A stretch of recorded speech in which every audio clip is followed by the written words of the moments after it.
show on 101, and it did not go well. Oh, these are the hockey players. Yeah, let's see if Lauren, who you would describe yourself on a 1 to 10, a 1 when it comes to being a sports fan. Yeah, right? I do not know the names. All right, I know, but teams. but Jackson is on 101 ESPN, and he struggled with them. So let's hear how somebody who is not a sports fan would do with this. All right, Mario Lemieux. Good. I think we're going to count that, Doug. One. Yep.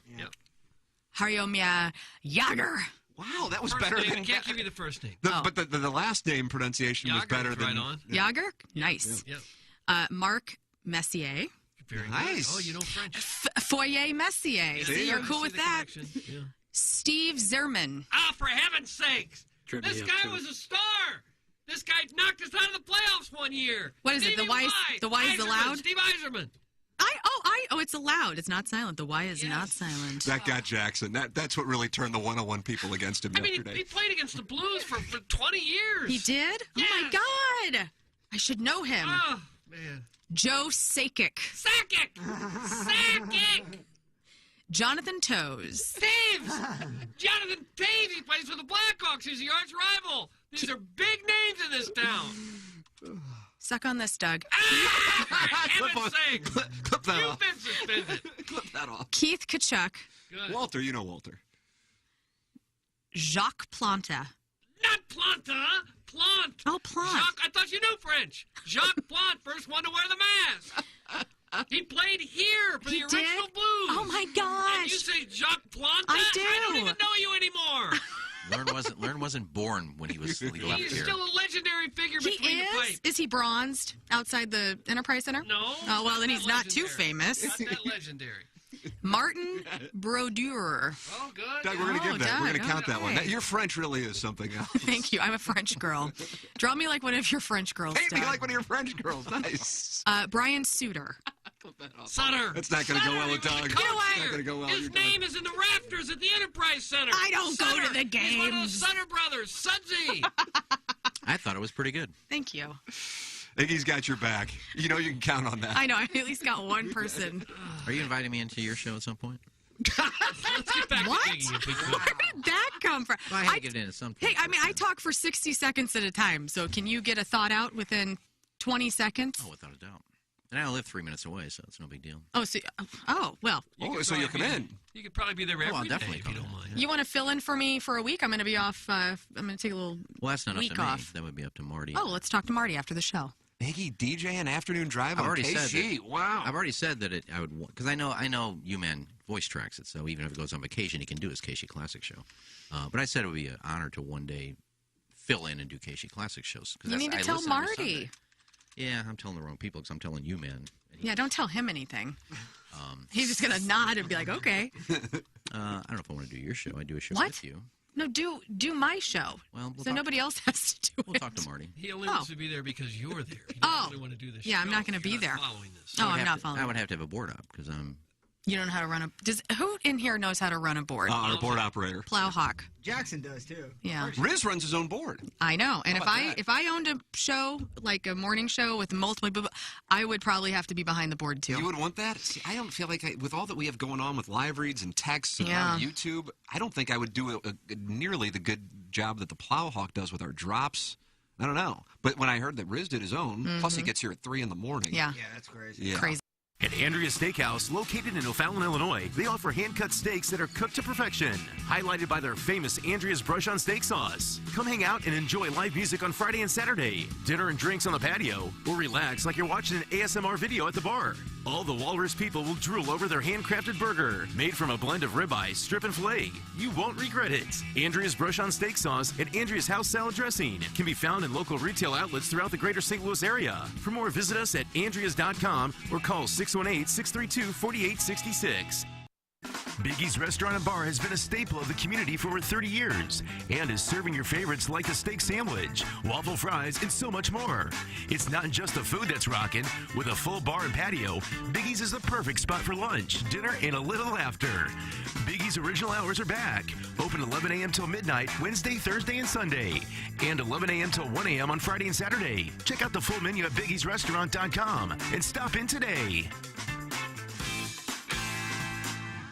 Well, Ryan Kelly, it's great to see you. I see you all over TV, all over radio. It's great to see you actually in person here at the Hubbard Studios. Absolutely. You know, we spent a lot of time at the old studios, but I think this is the first time we've been in this luxurious castle here and been able to sit down and talk. They treating you well over here? Oh, we love it here. Yeah, we're not used to a professional operation. This place is fantastic. I just saw the new studio for the show. It's coming together quite well. You guys are really having some construction happening around here, getting ready for the full TMA effect, I think. It looks great. We walked in and said, wow, this is like the nicest station we've ever been to. And then a week later, they ripped it all apart and said, we got to make this nicer. That doesn't seem like it's necessary, but they're doing it. Absolutely. I'll tell you this. It's great to see you, of course, and a huge shout out to all the listeners. You know, we've grown as a mortgage company. We continue to grow, and that growth is because of you. The opportunity to work with you on your home loan is something that we don't take lightly. At the Home Loan Expert, we work hard so you don't have to. Mortgage rates have started to go up. Let's get you locked in before you miss that opportunity. Visit thehomeloanexpert.com. The Home Loan Expert LLC, NMLS number 1326241. If you are a commercial property manager, property owner, small business owner, or are involved in operations, listen up. Engineer Design Facilities has become the #1 commercial fire alarm service provider in the market.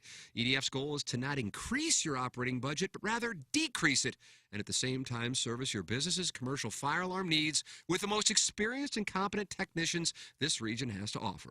Make sure your building is up to code. Email fire@edf-rg.com to schedule your systems evaluation today. That's fire@edf-rg.com.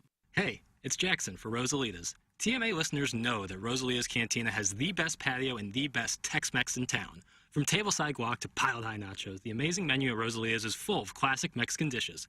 Plus, it's always time for a margarita, and Rosalita's has the most delicious house and specialty margs in town. Enjoy happy hour specials Monday through Friday from 3 to 7, and let Rosalita's cater your next event. Check out rosalitascantina.com or visit the downtown or DePere location today. Time to get your fiesta on at Rosalita's.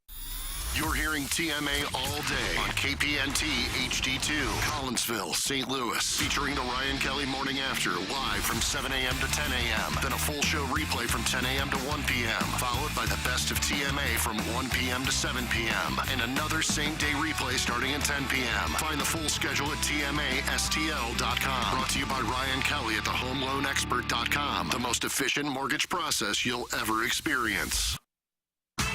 Rise and shine, St. Louis. It's the Ryan Kelly Morning After on KPNT FM HD2, Collinsville, St. Louis. At the Morning After STL on YouTube and on TMASTL.com with Tim McKernan, Doug Vaughn, Iggy Strode, The Plowboy, and Action Jackson. 7:08 in St. Louis. You're listening to the Ryan Kelly Morning After on 105.7 HD2 FM. The Potted Plant, TMASTL.com. And come on in to our singles bar, youtube.com/TMASTL, and just flirt with each other and see if anybody wants to open up their back door. What? Trying to get people into the YouTube chat today because Michael Wellington is going to be in studio. Oh, nice. Yeah, and people will be watching. That's at 9 o'clock. But Doug, here in our Munganess 7 o'clock hour from the Michelob Ultra Studios, the blues, indeed, indeed. Boy, they played well last night. They really did. Bennington looks like the goalie that led him to the Stanley Cup. Ryan O'Reilly all over the ice the first couple periods. Tarasenko with that natural Hattie in the third. Yeah. But it's not over till we wring the goose's neck and the possums are flushed out of the hen house. I know that much. And I think Doug Armstrong told us this is when you jab like a pitchfork in their eye. Mm-hmm. Is that what he said a couple years ago? Mm-hmm. You get him down like this, you got to stab him in the eye. And we were all, oh, my God. That's a little violent for us. But I guess that's what they have to do now. Boy, it'll be great Thursday night. Tomorrow night at Enterprise. It'll be a pony. I would think so. I would think it'll be a pony. And you say this is what caused Sappho's? Sappho's, that's correct. The Greek god of lesbian erotica will be hovering over the building tomorrow night in downtown St. Louis. You should be able to see her. All right.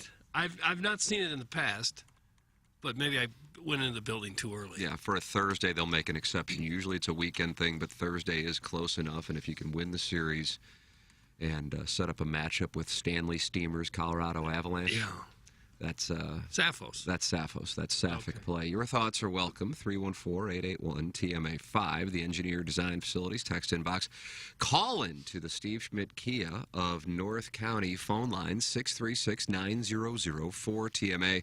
or email in for our Design Air heating and cooling email today, the morning after at InsideSTL.com. Design Air is the official HVAC provider of the Ryan Kelly Morning After.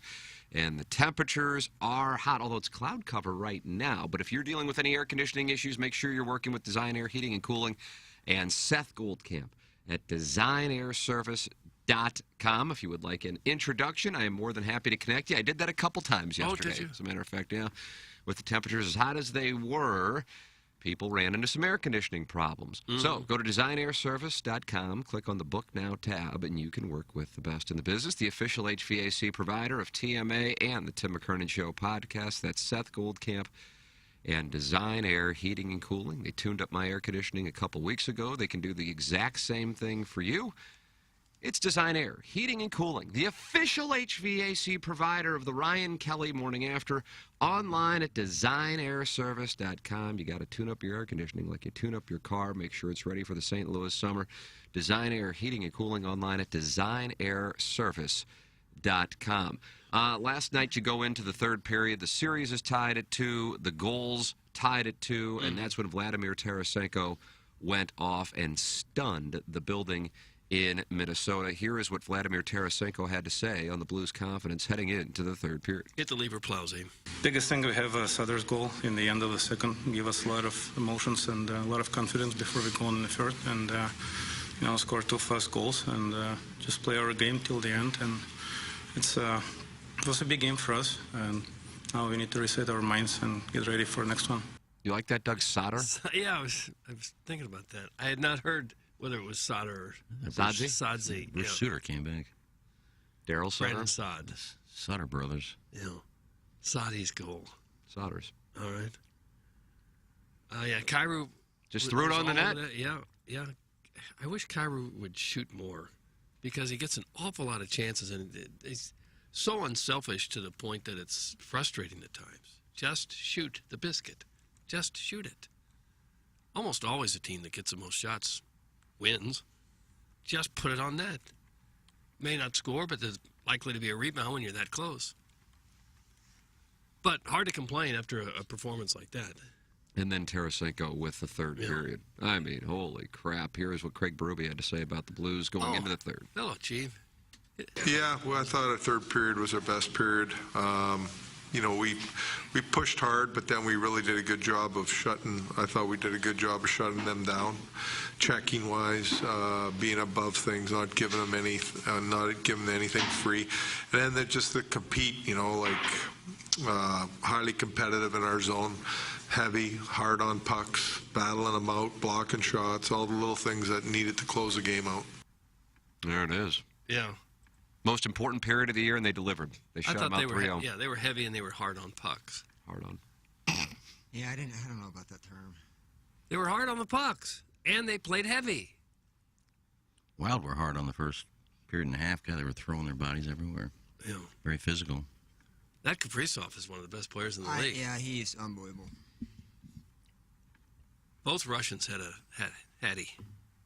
Right? He had a hat trick, right? No, because he only scored 2 goals. So they didn't allow him to get credit for a hat trick. They gave him one at the end of the game. Oh, okay. I thought did he have one earlier? Just to make it 5-3. He had one in game 2. Yeah, he's got 7 goals now. He's got a wild record for goals in a playoff series. Well, if you're superstitious, I guess Plowsy and Jackson have to go to the game Thursday at the Casino Queen. It was like such a good experience to watch a game there. So what was it like? Good. TVs everywhere. Yeah, it was sick. Well, you guys got to go back Thursday. So you guys are going back Thursday? I may. Really, you're just going to go to hang out, or is this another paid appearance? No, I'll just hang out. I got a basketball game Thursday. So Jackson's out. So there it is. The Blues will lose on Thursday because Jackson won't take one for the team. Nice job, Way to go, Mr. Hockey. Hey, Tim, as you know, wifey is headed to Arizona. So, like the Avs, you'll have a week or so off from her to work on your refractory period. Big milk upon her arrival, we hope. From the recovering alcoholic does that mean? Belleville and Webster Groves. Big milk on her arrival. I hope that's coming from like Barnes Hospital or Mercy or something, that he's getting some help now. He just grabbed his phone there for a second and fired off that email. Just make sure you get Welly here on time today. He'll be here at 9 o'clock. Michael Wellington in studio. A great ball striker. He'll hit a 2-iron off the tee, and it'll travel further than my driver. The real question is, how long did Jackson stay at the event last night. Did he make it to the third period? That's from Lady Gaga's Fupa. Left after the second period. Wow. Well, why wouldn't you? Because it's a 2-2 game in the most important 20 minutes. Right. And Doug, the history of the organization? No, I wouldn't say that. But no. I thought you were supposed to be prisoner at the moment No. on radio. But I would say this is how Jackson got the nickname Mr. Hockey. 2 periods. Well, when the second thing. period Here we go. when the second period ends at 10:30 p.m., like, come on. Doug, that puck dropped last night at 8:50. I know. Does the NHL look people? How do these NHL officials look people in the eye? And tell everyone who's watched nearly every game all year to the conclusion that, yeah, it's going to be too late for you to watch these games. We're not really interested I in didn't you even watching bother saying the 8:30. postseason. I don't know. But whatever. I mean, at this point, you just know that they're lying by 33%. Because the first game starts at 6, right? The Yes. first national And game. so they're not going to.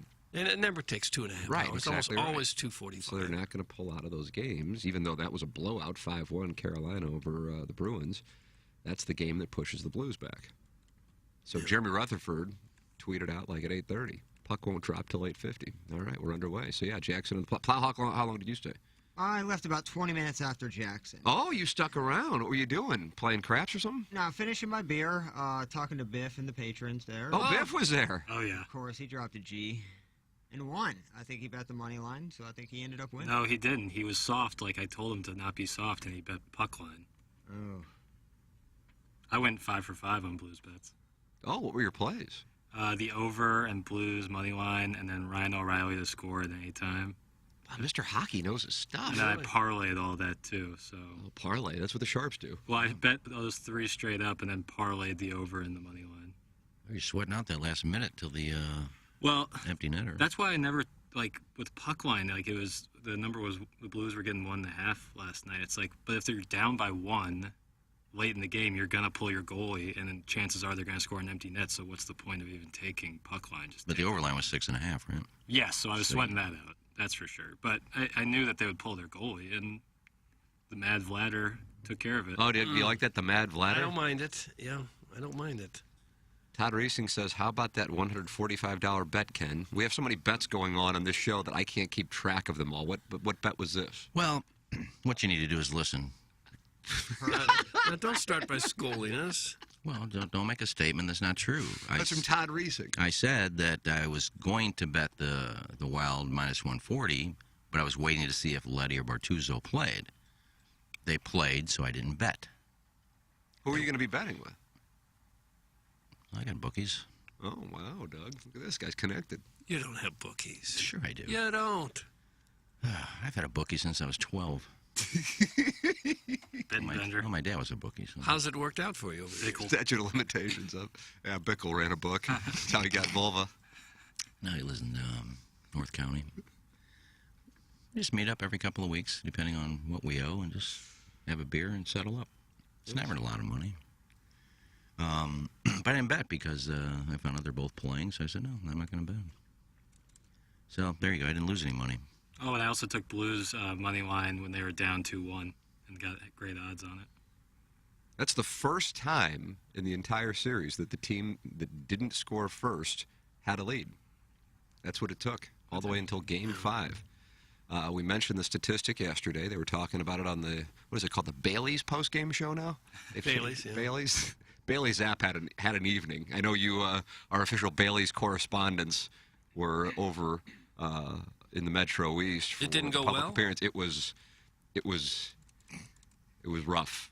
I heard that they were cutting out of programming like in the middle of the game. It was rough because I really enjoy listening to John Kelly's going to be on Balloon Party at 10:15. I love listening to John Kelly and Darren Pang. Huge fan of that. And if we have the option, I think most St. Louisans would want to listen to that. Yeah. But yeah, it would have Plowhawk if you would have been. I know you don't even bother with it, but you would have been all over it last night. It was so. I mean, I'm like 4 minutes into the game. I'm like, I got to switch over to ESPN.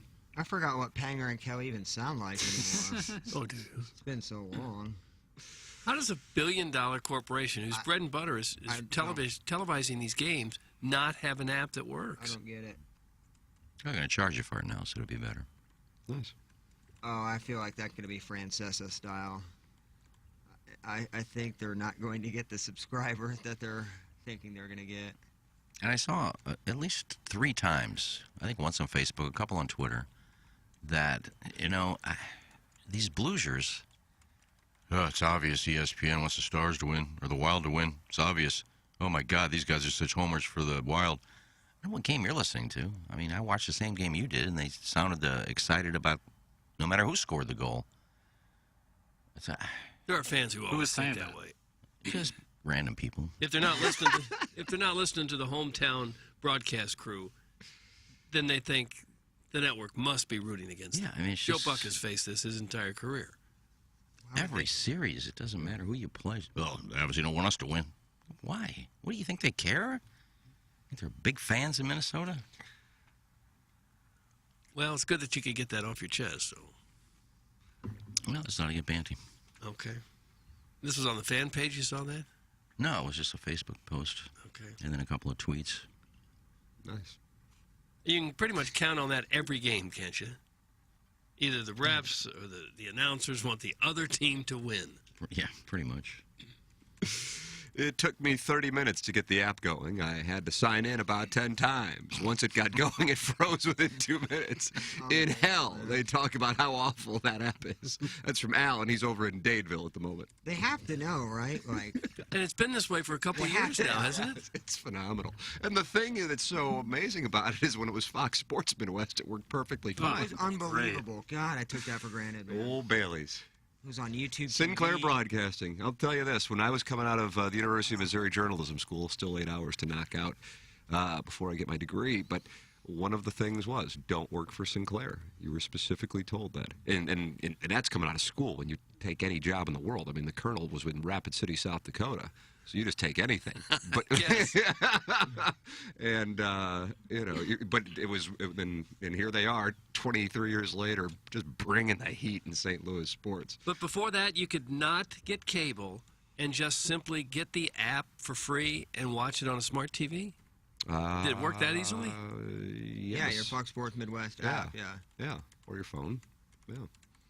I just don't get how an app doesn't work, and they have to know. I mean, they're tagged probably in 150,000 posts on Twitter a day. I'd like to be their social media guy, just deleting those tweets as they come across. I mean, are they really just counting their huge money and just, like, kind of chilling? Like, they aren't fixing it. Like, they can't even justify it saying they're working on it. It's been terrible since day one. Maybe their texts are people, somebody just hates people. I don't... And they just sit there and F with it on purpose.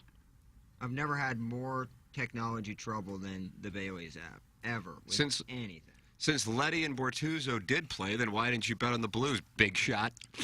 Doug, they are ready. I mean, the Blues won last night. They're up 3-2 in the series after being on the mat down 2-1 with a defense that was, I mean, as patchwork as it can get on Sunday afternoon. But the audience is looking for Ken. And they have found him here in the Michelob Ultra studio. Well, without those two, I figured the Wild would win. With them, it's a toss-up. So I'm not going to bet a team where I think there's a 50-50 shot. They may win, they may lose. That's not how you gamble, dumbass. Chubbs Peterson. What's your name calling? Well, the Bluesers, I mean, they need to save their anger because, I mean, Colorado's waiting. And I don't see that to be a very positive series. We can play with those guys. If we can just get hot, we can win this baby. Yeah. Who are all those guys on Colorado that you fear? I mean, Cale Makar, probably one of the best defenders. But you got Landeskog, and you got, I mean... McKinnon's kind of good. McKinnon's all right. You tried to catch him, Doug, and you couldn't. Well, you got a couple names. I mean, Darcy Kemper, I guess, isn't their goalie? Is that kind of the weak link? Awful uniforms. Probably a high-scoring series, so a lot of overline bets maybe. Doug, the Blues haven't won this series though yet. So no, this one's not over. Get this one, but 79.8% of the time, the team that wins a 2-2 series Game 5 advances to the next series. We did not see that in 2019 when the Blues lost to the Stars in Game 5. But they beat the Sharks in Game 5. They beat the Bruins in Game 5. And we saw what wound up transpiring there. So they are positioned to advance on Thursday night. If I'm in Minnesota, I am stunned. Michael Russo, who had the tweet of the Dome and said it looks like a great football stadium. He covers the Wild for theathletic.com. He's a fan, too. And he said, leading 2-1 after one period, the Wild were unable to build on their advantage in the second period and ultimately gave up a chintzy? Mm-hmm. You like that term? I don't mind the word, chintzy. Tying goal late in the period. Still, even though there was likely a lot of dread inside the arena from a passionate fan base more than used to disappointments from their local sports teams, so the Vikings, Timberwolves, and Twins took some shrapnel there. Yeah. The Wild still should have been in good shape as they headed to the third. They have been a tremendous third-period team all season, and they had Fleury tied for the third most playoff wins in NHL history in net. Fleury is the well-decorated goalie the Wild coaching staff and brass chose to start all 5 games in the series, despite Cam Talbot's reeling off points in 16 consecutive starts to end the season, and despite the fact that Fleury has not looked settled for most of the series and seemed out of sorts again Tuesday night. By 2:31 of the third period, the Blues' Vladimir Tarasenko turned a 2-2 tie into a 4-2 lead with goals in a minute 28 seconds. His third-period hat trick put the Wild one loss away from yet another first-round exit. They are stunned in Minnesota. Well, good for them. Good for them. It should be apparent right now that home ice advantage isn't worth that much in hockey. It just doesn't seem to matter. It doesn't. The Wild had every reason to come out and play like their hair was on fire last night, and I guess maybe they did for a period or so. But it just doesn't matter, just as it didn't matter in St. Louis. I think you said that before the series started. There were 3 games left, and you said, well, they got to win 2, and they got to lose 1, and they get home ice. And you said, I really don't think it matters, to be honest with you. I know. So you kind of nailed it early. It didn't seem to matter in the Stanley Cup Finals against Boston. Think about it. Chance to clinch here in Game 6. They got blown off the ice. What about the series against the Shacks? Well, I don't remember that far back. Well, the Well, Blues they didn't did. have home ice. Right, they had home. No, I'm thinking Dallas when they got the goal. They didn't have home ice Maroon. in 3 of the 4 series. Right. And It's they're playing just Game one of 7 those in things. Boston. Game 7 in Boston, they won that one rather easily. College actually. football, college basketball, yeah, NFL, I suppose. In hockey, I just don't think it matters. It feels, I think, from a fan standpoint, better. But the reality is, I mean, the home ice that the Blues will have tomorrow night, the whole scheme of things, I mean, it's not like that matters now. You can't inverse it when it's convenient. It's just, but I mean, if the Blues do win this series, to me, Minnesota would have to circle Sunday afternoon, because that was their opportunity. That was their opportunity. And the Blues, both strategically and from an execution standpoint, when they were down on the mat with, you know, a shell of a defense, won that game. That was it. And if Binnington has this confidence, and again, you know, Joey Vitale was on 101 ESPN with me yesterday, and he was talking about Binnington, and it's not like Binnington came out of nowhere and emerged. Binnington was playing well at the end of the season, but you just couldn't pull Husso at that point. They had the excuse to do it following Friday night's game. And granted, it's not like, you know, as Jamie Rivers was saying on the postgame show last night, it's not like there was some save that made your heart stop, but that meant he was in good position because the Wild did have opportunities. He just was in position. And so when the Blues had their opportunities, they capitalized. I would expect Talbot will be in goal for the Wild on Thursday. I would think they'd want to switch it up at this point. I would expect that. Be surprised otherwise. Your thoughts are welcome. Call in 636-9004-TMA. Steve Schmidt Key of North County phone lines. You're welcome to text in, as many people are doing, 314-881-TMA5. And email in for our Design, Air, Heating, and Cooling email of the day. Iggy just said before the series started and then said there were 3 games left. So he said it last night, Fountain Boy. That's from Wedding Tackle. Doug, what does that mean? Fountain Boy. I don't remember. He enjoys the fountain. Oh, yeah, okay. front I of the follow building. that. Yeah. The rest of it I didn't understand. I don't understand any of it. Iggy just said before the series started and then said there were 3 games left. So he said it last night, Fountain Boy. Wedding Tackle. I like the Makes my fountain, head hurt. too. I like it.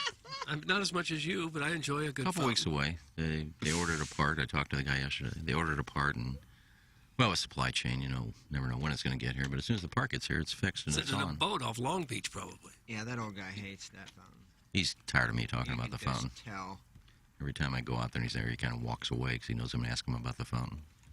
So you'll have to explain the rest of that text because I really don't understand it. Wedding Tackle, would you like to call in and explain your Well, you text? said there we'll were put 3 you games left. in front of the line. I don't what that means. I don't even know what a wedding tackle is either. I asked that the other day. I think it's from Austin Powers. Well, Anyway, I can't answer your question because I don't know what it means. do you enjoy the name Fountain Boy? I don't mind it. I like a good fountain. Okay. Oh, Fountain Boy. I just don't like the name calling sometimes. The pipes are calling. I've been called worse than Fountain Boy on this show. From glen to glen. What do you think the worst thing is you've been called? Crypt Keeper? No, there's too many to remember. Oh. Well, we've all been called names on here. Yeah, but I would venture to guess I've had my share. Pumpkinhead, Leatherskin, Lizard. Fried apricot. Catcher's Mitt, I think, was in there. Bootface. Yeah. Catcher's mitt is rough. What is Joe's? Fried apricot. Apricot. And the list goes on. Well, it's hurtful. No, it doesn't bother me. It's hurtful. No, it doesn't bother me. This name calling, I'll tell you what, it's hurtful. Doug, you know it's not hurtful? What? Trimming your shrubs with Manscaped, and the Plowhawk is the spokesperson for Manscaped. Damn straight. Shaved before I went to the DraftKings party last night. Did you really? Clean up my shrubs. Just in case. Just in case. I got a VIP suite, and, Madison stopped by. I just wanted to make sure I was prepared. And that's what Manscaped does. They allow you to shave free and easy down in the nether regions. You don't have to worry about it. It's not a chore. Yeah. It's not something you have to do. It's something you want to do. Huh? So the Lawnmower 4.0, Doug, we all know that top layer. It's that gets that. something called a lawnmower down there. Sounds a little dangerous. It's not. It got the blades. You got the covers on it. You won't nick yourself. And it is nice because that's for the matted tufts. So that's step one in the process. And like when you're doing your yard, it's not like you just mow and you're done. There's, you grab the weed whacker. You grab all these items. I bag it. Do you have a bagger on this little lawnmower? I don't have a bagger. What do you do with the toilet? It drops right in the toilet, sink. Obviously, it's waterproof, so you can shave in the shower as well. This one, though, is the Ultra Smooth package. This is for the balls. This is for the sack. Ball this specific. is for that little about 6-inch region between your butthole and your... Oh, my. Probably not in the copy. No, that's spitball in there. But what they like to do is, it's not just the razor. It's the full deal. You got the exfoliator. That refreshes, that reduces the nicks, the cuts. It definitely reduces the ingrown hair, which if you had one down there, it's a rough deal. Yeah. And that's standard issued razor. These do not do that. And then you got the crop gel, Doug. It's clear. So when you... What color is it? It's clear. Oh. So when you shave your face, you can't really see what you're shaving. This, however, it's very apparent that you're shaving right here, right here. You want to make sure you see every inch of your sack so you can shave it to perfection. And that's what these products do. And the crop shaver itself, it's shorter, wider. What shape is it? Got a little bit more of a delicate trim because obviously that's a delicate area. Yeah. And there is a promo code for 20% off and free shipping at manscaped.com. TMA. Type that into the promo code. Free shipping, 20% off. Really? You get the exfoliator, you get the gel, you get the shaver, you get all that. 20% off at manscaped.com. It's beautiful. It's wonderful. I feel fantastic with it. TMA? TMA, yes. Trim my ass? It could potentially be. I would have to ask them if that's how they want to market it. Yeah, it's up to the advertiser, Doug. We don't take liberties. No. But yeah, TMA, promo code, 20% off, free shipping, Doug. It is wonderful. We're in the Michelob Ultra Studios. Michelob Ultra, sponsor of the Fan Page Club Championship, Doug. I think it's the area's premier net handicap event. Well, might it be the only one? No, it's absolutely not. Oh, okay. The only one that matters. But yes, as far as the prestige of manipulating your handicap to a victory, it is the best. And it is presented by Michelob Ultra, also the sponsor of the Dotem. And a week from tonight, Jack, we are at Maggie O'Brien's. Hello, Eddie McVeigh. How are things doing? Wonderfully, probably, because Lisa Ann will be here. And we'll be talking it over with her as the Dotem pre-party will be underway at Maggie O'Brien's in Sunset Hills, presented by Michelob Ultra. And Michelob Ultra is our studio sponsor as well. Let me look at this sign. If you're watching on YouTube, you can see it. It has 95 calories and 2.6 grams of carbs. So, might as well have a taste. You could lose weight drinking that. Might actually do it. It's Michelob Ultra, sponsor of the studios here on the Ryan Kelly Morning After. Wedding Tackle has texted in to explain his text. Number one, Iggy stated that Doug said something before the Blues series started. And following that very statement, he said Doug said that same thing with 3 games left in the series. Which is it? Number 2, Jackson told you what wedding tackle meant the other day. That's from Wedding Tackle. Oh, this wedding tackle. He's a snootful. Well, clearly we don't care. Well, yeah, Doug said it. Doug says it every day. I just pointed out that before the series started, Doug had also said he didn't think home ice advantage was that big of a deal. So he's just repeating himself. But, yeah, he said it before. You know, it's one thing to say it, 5 games in and the home team has lost 3 games, to say it's not that important. But I'm pointing out that Doug said it before the series started. So you get where I'm coming from? Tackle? Wedding Tackle, the action is back on you. Right, and it doesn't change the fact that you enjoy a good fountain, whether the part is here off the boat from China or not. And if you're flooding the basement, oh, well. Once that fountain goes on, you may see me up here at like 2:30 or 3 sitting outside on the patio. Just to look at a fountain? Having a cocktail and relaxing. Really? A fountain is like an ASMR video. Huh. It relaxes you. It's just a nice sound, the water falling back into the fountain. You have a nice breeze. It's like an ASMR video. So you can sit here at the patio of Il Bilago restaurant, great restaurant right next to us. Have a cocktail and just sit there and relax. That's I'm having lunch there today. All right. They love us down there. Well, the owner does. With the new sponsor, Balloon Party. Hello, friends. No. He's a good guy. He Carmelo and Frank. Yeah, Frank was out there because I came in this past Saturday or the Saturday before to do I think the past Saturday I came in and edited some interviews. And I was out there and Frank said, "And I got to tell you guys, once that fountain goes on, there's no tribbing out here. I've never seen any tribbing out here." Oh, no. Well, because we weren't there. He did not say. You did. That's exactly what he said. He goes, "Oh, no. I got to tell you guys, I've never seen any tribbing out here." Oh, no. So he's a fan of the show. That is a great restaurant, though. I hear their lobster ravioli is tremendous. Yeah, it is nice. I'll have to get in there sometime. So you just sit there and sit by the fountain? I would. Let all your cares just disappear. We talked a lot of Blues in the first 30 minutes here of the Munganess 7 o'clock hour. And, Doug, it's important that we pivot because the Cardinals have sent Paul DeJong to the minors. How do you do? Well, I'm They brought up Gorman, too, didn't they? Not according to what I have. No, they're just taunting us now. They just don't care. It feels like they're taunting us. You don't want care. Gorman, you can't have him because then we would lose all of our secrets. We have some sound, so let's hear what John Mozeliak has to say. Here is what he has to say with regards to DeJong heading to Memphis. Hit the lever, Plowsy. So obviously the breaking news is we decided to option Paulie.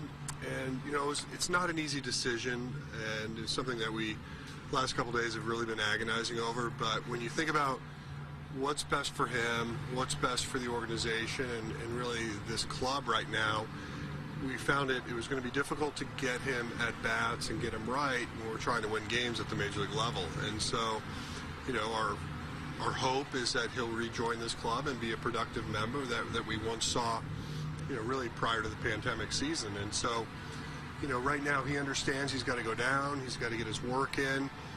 We did not put a timetable on it. We have no handshake agreement on what this looks like, but it comes down to production.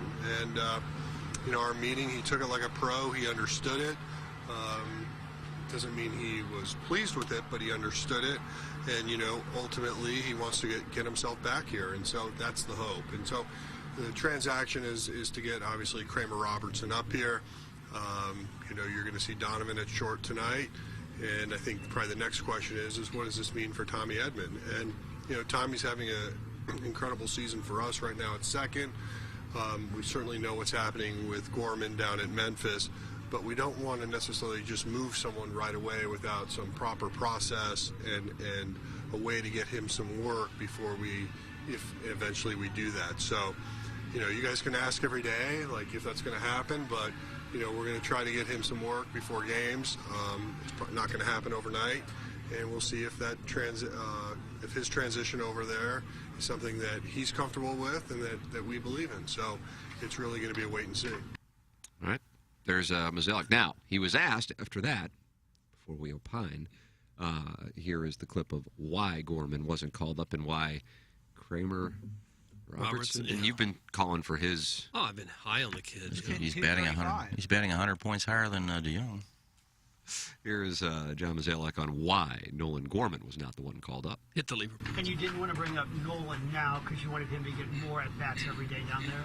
We just want him playing. Again, it's not necessarily about can we get him at-bats here. We can't if Tommy's at second. And we don't want to just move Tommy over there without a strategic plan, if you will, for that transition. I don't understand, but okay. I don't get it at all. So then Donovan is a shortstop. Yeah.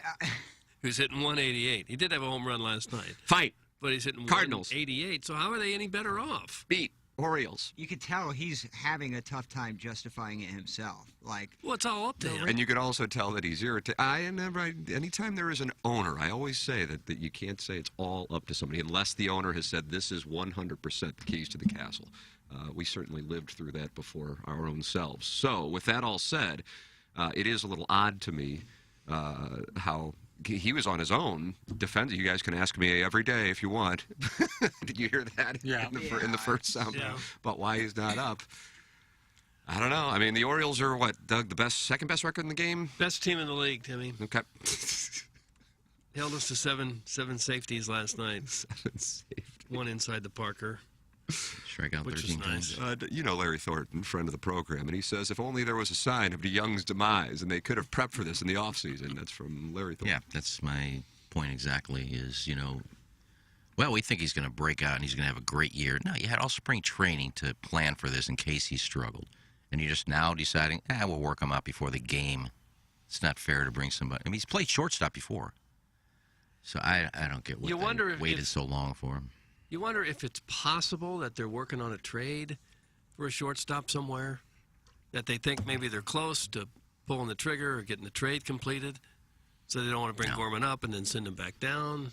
Doesn't seem like a move that they would make, just based on past years in the past. Is it really that agonizing? Unless the shortstop is a 39-year-old pitcher who's considering retiring to go hunt.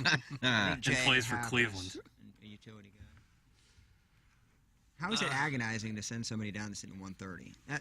Well, because they're friends. Okay. And he's done it in the past. He's had a good year. I mean, it's tough. If one of us got sent down to the minor leagues of radio, it'd be tough to see him go. I mean, they're men, not machines. It's still hard. They have personal relationships and have for several years now. So it's hard. Especially, you'll never meet a nicer guy than Paul DeYoung. I'm sure they've agonized that he's had struggles like this. I love watching Cardinal games with Plowsy. Well, the Carpenter friendship worked out really well. Yeah. It was a mutual friendship. I'm not saying it's the best way to... Carpenter gouging for $20 million and him just hitting nothing. I'm not saying it's the best way to run a team. I'm just saying that there are personal relationships that make things agonizing. And why can't Gorman get everyday at-bats here? I'm so confused by we call up one of the best minor league prospects in the game, and he's just sitting on the bench. Like, he would play DH. He would play the infield. I mean, give him his at-bats. It's not like he gets to choose. It's your decision what the lineup looks like, if he's hitting, if he's in there.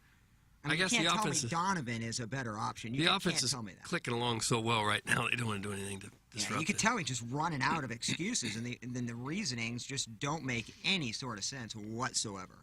You're trying Edmund out at short regardless, and you should have done this in the off-season. It's just really bad. Well, he's played there in the past, and he played pretty well. So I don't know why it's a big secret whether or not he can play now. It's because they don't want to call up Gorman and have him take a year of service time. I would respect that answer. I would honestly respect that. When does that clock start now, based June on the new 1st, collective and bargaining? It'll be here June 2nd. It'll be a huge coincidence that he called up the day after. I didn't get the handshake thing either. There's no timetable, and there was no handshake with you. Why would you do that? Why do that anyway? All right, Paulie, we'll be up. Let's shake hands. We'll bring you up in 2 weeks. Hey, coddle the guy. You go down there and try to hit. You suck right now. We'll bring you back up when you're ready. Oh. If he doesn't hit in the minors, like what? Like, do you think they call him up in a month regardless? Or what if he's hitting like 150 down in Memphis? And they owe him, I think, $7 million a season. That's that hard I'm too. not concerned about. No, but they have to concern themselves with that. That hurts too to make a commitment to a guy that produces nothing. They should be used to that. Yeah, I think they are. Honestly, like this is so common. They should be just. I mean, this should be very easy decision for them. It's true, but they're not the only team that's got a bunch of bad contracts. That happens all over baseball. I don't think Paul DeYoung's a bad contract in terms of. I mean, it's $7 million. You have relievers getting shelled, getting paid more than. I mean, I don't see the money being the issue. If it was 15, 20 million, certainly a big difference. But I think it was a friendly deal when he signed it a few years ago. It was a reasonable deal, yeah, but if the guy's not a major league quality player anymore, you don't want to have to pay someone $7 million to sit in the minors. I don't disagree. Patty O'Houlihan looked good last night, though. Patty O'Houlihan. Yeah, Packy Naughton. Packy Naughton. I mean, these signings, they're not even low-hanging fruit. They're the fruit that's rotting on the ground with dog poop over it. Oh, come on now. Come They're on now. that bad. Don't say that about Packy. What is it you don't like about 3 1/3 innings, 5 hits, 3 runs? The fact that I didn't know any Baltimore Oriole hitters, but yet they were raking, that was concerning. Trey Mancini. I do love Ryan Mountcastle. I don't know if they always do this, but I get the release, the Cardinal homestand release, and had pitching matchups for the next 4 days, and all the Cardinals said TBD. Yeah, because Waino's situation. Right, Okay. this COVID situation. Okay, so I didn't know what... Like, he was supposed to pitch yesterday, right? Yeah, I get the TBD, but I don't know why they would push everybody. You would just go next in line after that, wouldn't you? Well, if you don't know who's going to pitch one game, then it's a domino effect on the next 3. They have a lot to choose from, though, so... Don't ask questions from these two, Doug. Don't cloud the issue with facts for Plowstone and the Lizard of Oz. That's from Big Jim Slade in the YouTube I channel. think me and Doug agreed with almost everything. I don't Big Jim Slade. What do we say that you disagreed with, Jim? Jim, 636-9004-TMA. We will move you to the front of the line. There are a lot of ladies online. They want to essentially do on-the-air personals for tomorrow night's Sapphic Sessions. And we want to keep it to sports because at its foundation, this show is a sports show. Exactly. Thank you. And when women call in and want to hit on us or some of the other walruses, that's on them. Do that on your own time. I mean, other walruses. Who's a walrus in here? Well, we kind of have walrus tendencies. The young walruses. We're not full grown yet. We're still maturing. The audience. Hoosiers. Shrinking. Plowsy is Skip Bayless Jr. He would be incredible on 101. That's from Mudfingies. Huck, you want to go down the hallway at 10 and see what's doing? I could not do that for an hour. But I don't think I'm Joining wrong. us now, Darren Atkins from 105.7 HD2. He is our Cardinal reporter, and he has some perspective on the Cardinals sending down Paul DeYoung and the start we saw last night from Packy Naughton. Darren, good morning. How are you? And then he just goes. Just rip them. Just start ripping. But we would have to stay in character, Tim. We couldn't giggle or anything. Can you imagine the text from the balloon party if you come in and say, They'd probably that's not low-hanging fruit, that's rotten fruit with dog poop on it. God almighty. I got to tell you, I think it would have a high approval rating. That's what I think the texters would love it, man. You'd be on so far on the other side that you'd like shoot at the other side and people would love you. The best part of the clip is when Bowtie said they are, quote, obviously calling him Kramer Robertson. How is it obvious that they were calling him up? He probably didn't even know this guy existed until yesterday. That's from Nathan from the east side of Alton. He was hitting about 2 1/4 himself in the minor leagues, wasn't he? I have to tell you something. Now, the news came in 2 phases yesterday afternoon. And at least I didn't know initially who they were calling up in exchange. And I saw that from Katie Woo of The Athletic. Woo, woo, woo. Katie Woo. And when I read it, I'm like, holy crap. They're going to really try to do something here. Yeah. They're going to try to win. This is off-brand, but I'm thrilled. And then I saw that it was Kramer Robertson. Kim Elke's son. Forgot his name, too. And that's what... It is surprising that even at the highest levels of professional sports, you still don't always play your best players. You would think that would be a no-brainer, that it would just be a production-based decision. Well, a lot of teams have made that decision, and it paid off. Wander Franco, Juan Soto, Machado when he was 19 or 20, Fernando Tatis Jr., Vladimir Guerrero Jr., Bo Bichette. Should I continue? People can hit at 20. These guys have done nothing. They don't need 500 at bats in the minor leagues. Give them 250 or 300 here. I don't get why we have to wait till he's 25, then we realize he's past his prime, and then we trade him for J.A. Happ. I just don't want to see that in 2026. The Illsider wants a piece of your ass. Usually he's focused on Iggy, but this morning he says Plowboy was so wrong on his Gorman take, but it would take simple research instead of speaking out of his ass. That's from the Illsider. About calling him, I don't know if I had a take outside of wanting him up. Or, Doug, we're jamming up the phone lines with the callers who want to expound. Calm me down. Someone's calling in. Oh, wow. 636-9004-TMA. Who is this calling in? Big Jim Slade? Big Jim Slade. One of my favorite bands, Slade. Was Big Jim in that? No. Noddy Holder. Okay. Official high yesterday was 90. Does Boots agree? So no more 90s this week, right? That's from Beer Cats, who's always monitoring. Well, you were wrong. The high was 89, according to KMOV. The high was 89 at KMOV? Just for the hell of it, because I was at home, and like every half hour I'm on my phone, I click on the KMOV app. There it is. Current temperature, 86. Current temperature, 86. At 6 o'clock, the current temperature was 89. Then next time I checked, current temperature is 87. So never get over 90. It sure as hell felt like 90, though. Yeah, I mean, We're with just the not used to it. heat index, it probably was, but I don't go by heat index. I go by temperature. So you can go find anything you want that says, look, it says 90. Somebody posted something that said St. Louis 90, and everywhere else around was 83, 85. Only St. Louis was 90. Yeah, everything else. So you think maybe they did that because we predicted 90, so we're going to put 90 here? No, probably not. Well, the high was 89 yesterday, so whatever you want to do, Bear The cities are usually a little bit hotter because of I guess, all the cement, and it holds the heat a little bit better from the sun. Well, Maryland Heights I think the high in Maryland Heights was 88. But they had St. Louis 90, and then they had St. Charles 83. 7-degree temperature 3 miles down the road? I don't know. Come I guess on. it could be. Not as much asphalt. Anyway, it the wasn't National 90, Weather Service says 90. That's the official temperature, and that's not up for debate. That's from Beer Cats. Well, it is up for debate. Everything's up for debate. Who is on the line? Big Jim Slade, Packy Naughton. Who is on the Steve Schmidt Kia of North County phone lines? Adam. Oh, no. Man, I wanted to take. Well, you'll get one for Doug. What is it, Adam? Oh, I haven't turned them on yet. Okay. What are you waiting for? Oh, do you want to? Oh, sure. What the heck? All right. Hello, Adam. That probably has made me feel worse than I've ever felt in my life, listening to you guys decide if you want to put me on or not. Yeah, well. So that's good.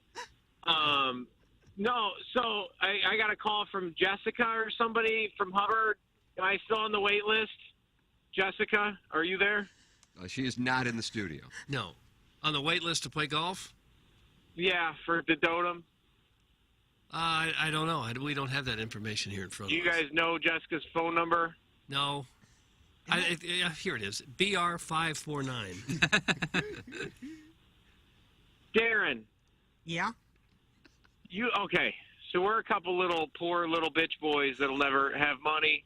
You know about that scam where you can use your internet login in the Bally Sports app? Yeah. You know about that? Yeah, it's called Black Screen. I think that's the name of the app. No. I don't know what that is. We're going to steal cable right now? Is that what we're doing? No, you can use other people's login, but I'll let you know right now it's not going to work. No, you can use your internet. I just have Charter Spectrum. I don't have TV because local TV is dead. It's stupid and it's a waste of money. But you can just use your Charter Spectrum internet login in the Bally Sports app, and it works. Bop, bing, bong, bing. I got sports, and I don't have to pay for it.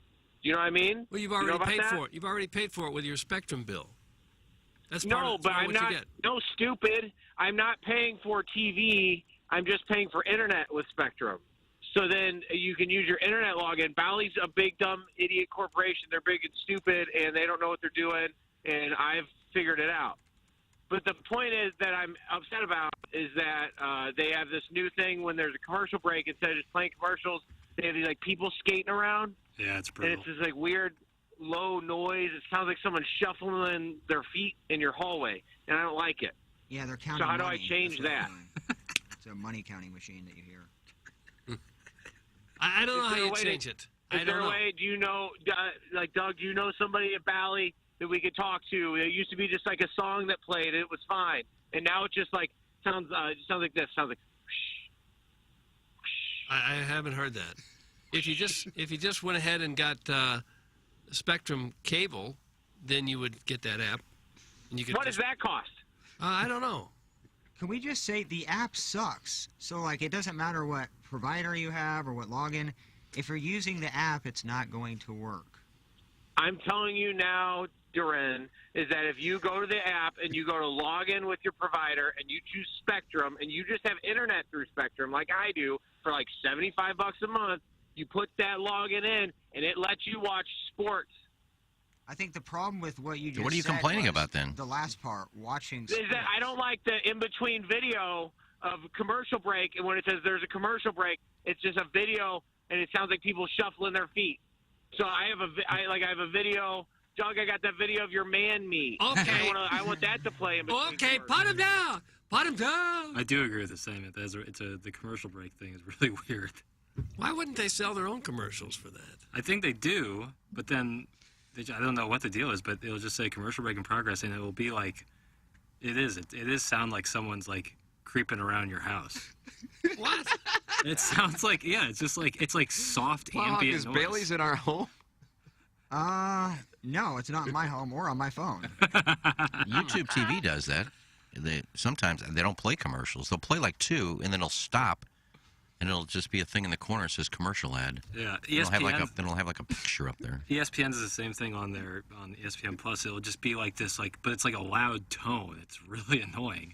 They need to consult me when they do these commercial break things. I'll tell you something that'll get people going. YouTube calls it a Zen break, and then they have like a water, like maybe a creek or a stream. See, I'm into that. And maybe out in the wild, maybe a couple of cockatoos or Toohoo! Cockatoos. Toohoo! What in the world? Or maybe a loon. You lost me on this one. Woohoo! They play like nature stuff during the commercial break. They call it a Zen break. I'm into that. It's better than like Bally is like someone's sidling around your home. That's what it sounds like. What are they doing around your home? Sidling. Sidling? Sidle up to you. You turn around and there they are. So you put if that happens, you just put a thing of Tic Tacs in their pocket. Then you can hear them coming up to you. Iggy's got it. Wouldn't they feel you putting the Tic Tacs in their pocket? No, you just tell them, put these Tic Tacs in your pocket. You're a sidler. You didn't feel me do it earlier in the show. Oh, sidlers. Dave with the cauliflower ears, not happy. Yeah, it's the same thing over and over, kind of like during TMA breaks when Darren plays the learn segments every single, and then he uses the F word every single effing day. Well, Dave we with the don't even cauliflower. play anything during the breaks anymore. Nor do we charge you for this. You know, it's not like it's not. Jackson's going down the free radio. No, I'm not. I'm just saying with Bally's, it's like you expect something different when you pay a certain amount, especially if you pay for like internet. Or How much are you paying for Bailey? Ain't paying jack. You got a nanner going? Mm-hmm. Yeah, it's good. I haven't had one. It's a good nanner. I'm paying jack. So you don't get to watch the games? Hockey or Well, it was baseball? on ESPN last night. Yeah, I mean, I watched them when they were on reputable television. But regular season? No, God, no. I didn't watch one regular season game. What do they play like at Ballpark Village when you go watch the games, or casinos or bars? How come they have no problem with the app when they're playing it on their TVs? You're asking me like I'm inside the production. I think they have cable. I just looked at somebody while I was talking. They would turn and ask the learn. I have a tendency to stare up at the ceiling when I'm talking, so I just learn. Why is it? I don't understand why. You know, you go to like Ballpark Village and it's clear as a bell. How come nobody else can get it? Because they get cable. It's more reliable. I think they have like the stadium feed, so it's not even on delay. Oh, okay. So they don't hear a roar from the crowd, and then 7 seconds later see the home run. Yeah. So there's your answer. Go to one of our sponsors and watch. Go to Maggie O'Brien's and watch the game. Well, that would be different than the Ballpark Village. But they have cable, so they're probably fine. Yeah, you'd be fine. Yeah. I don't sure care. would be. I don't watch. I watch ESPN. That's what I had to do last night. Yeah, I couldn't watch the. I don't know what was going on. Last night was on, from my standpoint, the first time that I had real issues with it. I know other people have certainly had issues with it, but for me personally, it was the first time. And it's a playoff hockey game. You can't afford to miss, chunks of time. And even when goals aren't scored, there's impactful plays. And so I pivoted to ESPN. And I certainly didn't enjoy the call as much as I would have enjoyed with John Kelly and Darren Pang. But, Doug, what are you going to do? Well, I don't know what you do, short of just getting cable, ponying up for the cable package. Yeah, you could put Kerber on the radio and be 9 seconds behind while you watch the game. Well, no, don't jump all over Kerber. I'm not, but you can't even do that because then it's, I think, like 6-7 second delay. Now, with Tim, I'd rather watch Pang and John Kelly. But what are you going to do? Who cares if they're on if you can't watch it? King Fupa's not happy with something. What's he unhappy with? Let's see. A couple things. Now they're coming in. Get this mother effer off the air. Go choke on 12 ounces of helmet nacho sour cream, you pea-brained scrotum. Oh. Who's that for? That could be any one of us. I think that was for me, but I respect it. I've never had a nacho.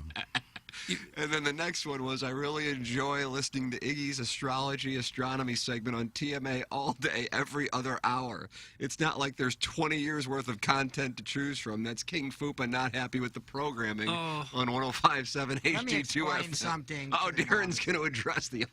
Radio is all about time. Like, you can't play a 20-minute segment when you need to come back in 7 minutes. Like, So it's about time. Like, you need to time it out exactly. Like, we get on at 7:07 not just because that's a coincidence. It's because it's timed out by myself to get it that way. I see. You can't just shove hour-long segments in when you need 20 minutes before the top of the hour. Legal IDs, dude, that costs $25,000 if you miss them. So this guy can suck it. Go back to your job, dude. Like, you have to time it out. It's not just throwing random crap. I will show you. You're pretty unhappy with him right Look now. it on YouTube right now. You'll see our spreadsheet. Look at the yellow. Doug, take a look at the spreadsheet There are on YouTube. 298 segments. You can't play all of them at any time because some of them are 58 minutes. Some of them are 30 minutes. Time is important. You're doing yeoman's work right now, Posey. I just Go don't, after him. I just don't get it. This King Fupa. I have had 2 hours of sleep. The Cardinals suck, and I'm just not having it today. Oh. So just bring it, dude. But we have 290 segments. If you want to listen to them, go podcast it yourself, dude. I don't care. Wow. I just don't care anymore. Thank you. Jackson's applauding. Oh, that's, yeah, me. Listen to this gallery, Doug. There's a charge in the gallery. Yeah. You put Foop in his place. You eat what you kill. Why me? You're fed up, aren't you? I'm pissed. Okay. Bailey's out. All right. Not Big Mike says, quit being poor and get the minimum cable pack. That's a good text. I got rid of cable and have like 9 streaming services and still saving money. And still can't watch the games. I don't care. I got rid of cable. Nice, Doug. So I can't watch Cardinals or Blues, but I don't care. It's cloudy out there, but still, little Tommy Trippins is comfortable riding his dirt bike around, and he pulled off to the side and just sent this in. Between the dog poop on fruit, radio is all about time, and this guy can suck it. Darren is having a Hall of Fame day so far. That's little Tommy Tribbins, and he does have a Hall of Fame vote. I'm very fun-loving, but we've had so many of those. That's why Jackson applauded. We have had so many of those texts and complaints, and people just don't understand how difficult it is to time out all of this stuff with commercials, with promos, with legal IDs, with segments that have to time out. It's just, I mean, sometimes you have to go into the 7-minute vault, and there's not many segments that are 7 minutes in length. Usually they are a lot larger. So Can you just go 7 minutes and just cut it off right in the middle of a sentence if you have to? You can't. Like, it's automatic. Like, it just, cycles automatically. Right, the listeners cycle on, they cycle off. I Segments eventually cycle had to on, cycle explain because we do have, and like I said, I'm showing on YouTube right now our spreadsheet. Take a look at the spreadsheet on YouTube, youtube.com/TMASTL. 278 people now are looking at the spreadsheet. Okay. Got time. Well, you're on very little sleep, and so your filter is down. And so you're just going to let the callers have it. It needed to be addressed, and I didn't mean to be super angry. It just... What needed to be addressed? Just the segment thing, like how we do best ofs. It's all randomized, but it certainly does have to time out accordingly. Oh. And what do you have against me talking astronomy? I love it. What do you know about astronomy? Not you. What do you know about astronomy? I'm a big fan of the stars. And did you study it at all in college There's or a anything? big piece of solar fire that broke off the sun the other day, and it almost hit the Earth last night. Solar fire? That's correct. Flare? Solar flare? Solar flare. Same thing. So, like, fire came? Yeah, it's a big ball. Yep. And it almost hit us. No, it came into the Earth's atmosphere. An asteroid? No, just a big chunk of solar flare. So a meteor. And Traveled 93 million miles to here, and our atmosphere broke it up? it broke it up, and if you were in the northern part of out of Minnesota way, right, you saw a little blue hue last night. That's from the solar flare. Could that have been an Aurora Borealis they saw? No, that was Kramer. That's how Roberts Aurora flying in. Borealis, that's how those colors get there. But very rarely do you get it in the United States. And last night it was a small solar flare. But there was one, and you could see a little blue hue of the aurora. In Minnesota, you could. Out in the Minnesota area, International Falls region, Duluth, maybe? maybe up there in Brainerd. Brainerd, okay. Brainerd. Yeah, up in the Iron Range. Brainerd got a little blue. Okay. Couldn't see it here, no. But yeah, that's what happened last night, and that's why it's probably going to get a little warmer today because of that solar flare. That's the only reason. Well, that's what I was waiting for. Today's going to get 90. It's not going to get 95, so I'll be right there. But because of that solar flare, it's going to have a little more heat in the Midwest. So Especially Minnesota. maybe it's got to be 92, roasting up 93 there. today. I said there'd be one day in the 90s, so 92, 93 today, but not 95. You sure know you're an astronomer? That's only because of the solar flare. That's because of the solar flare causing heat as it hovers in Minnesota. The escaped the sun's gravitational pull and just fired at the Earth. King Fupa's back. Perfect. So now we have another astronomy segment to play during TMA all day. That's from King Fupa. He is not done. He is not done. It was a 3-minute segment, buddy. Dave with the cauliflower ear. So there are 0 ways to cut a 7-minute segment. I do different things for the businesses I work for. Adapt and overcome skinny fat. Skinny What's fat's skinny really fat? funny. Skinny actually. fat. I don't know what that But means. no, and I understand like where they're coming from. I'm not saying I don't understand, but 7-minute segments are tough because they have to end naturally too. You can't just cut something off mid-segment. Usually, it's pretty organic. So is that segment really playing every hour? No, it's not. And that's the whole thing. Like, you can look at our logs, and in the past week and a half, that may have played twice. Like, it's. Oh, who cares what they think? Well, I agree, but I also want to be able to have but when it comes to them understand. 24 hours of TMA, and they maybe heard one segment twice in a week, and they're complaining? Why don't you just run a segment like 6 minutes, 58 seconds, and then the sound of like a chainsaw? We're cutting it right there, and that's 7 minutes. No matter what's being said or. That's I actually want to do that today. Yeah, I actually will consider that That'd be as really moving funny. forward. All right, then you get to your 7 minutes. Now, we'll take constructive criticism, but when you just come and start bashing, if it was in the form of a question, Plowsy, can I ask a question? I've heard the astronomy thing a couple times. How does that all work when you put that in? That's the way to do it. Not, idiot. Heard it 3 times. How many times I got to hear this? Do some work. Well, It doesn't work that way. You don't respond to those things. And if you go back to older segments, which I like doing, an hour segment, you have no idea how long it takes to edit because you have to listen to that full hour. You have live reads that aren't on the log at this place that you have to cut out. Like, you know how hard that is? So an hour segment will take you an hour to edit. Like that. Yeah. Imagine that. Just Who's think got the about time? that. Speaking So facts. saying you have 20 years of stuff to edit, that is true. But the actual time it takes, people just do not understand. No, they don't. I could easily slap something in there, but I'm not going to play advertisements that aren't on Hubbard. It just makes no sense. I'll back you on that, because Saturday, why was I here for 5 hours editing 27 interviews that took anywhere from 3 to 5 minutes? Because you have to listen to them to make sure, because I'm very good at resetting. And astronomy. And I don't want to get the station in there in the interviews. That's why I was listening, and when I would do that, I have to cut that out, so there's no station ID in there. As a of noted the old astronomer, station. can you explain gravity to those of us who are puzzled by it? Well, once you get into the Earth's atmosphere, there's no air up there. But why is there gravity on Earth? Well, because you have the gravitational pull. Right. And what causes that? Once you get through the Earth's atmosphere, there's no gravitational pull. Well, what causes the gravitational pull? The Earth's atmosphere?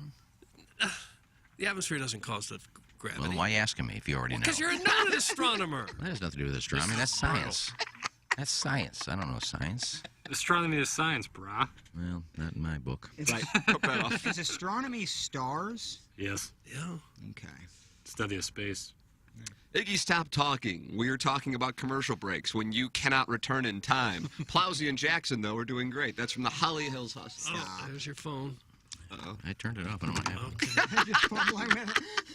I think I turned my golf rival sound off and then turned the phone off. That was off. You have separate channels for golf. I do. When I go to Golf Rival, I have to turn that down too, and then because if I turn my phone down, the Golf Rival is still up. So I turned Golf Rival off, but I kept the phone on. That Ringer and volume different. I don't know. Okay. Anyway. Well, the Blues won. Was there a question? Fight. Yeah, they did. Blue Note. Beat. Wild. Fight. Blue Note. Beat. Wild. Go. Fight. Win. Come on, Tyler O'Neill. Blue Put Note. that ball in play there in the ninth. Answer your question. It's a lot to do with the Earth's core, so look up that. Oh, it has to Look do that with the weight of the Earth and its movement through space. And the core.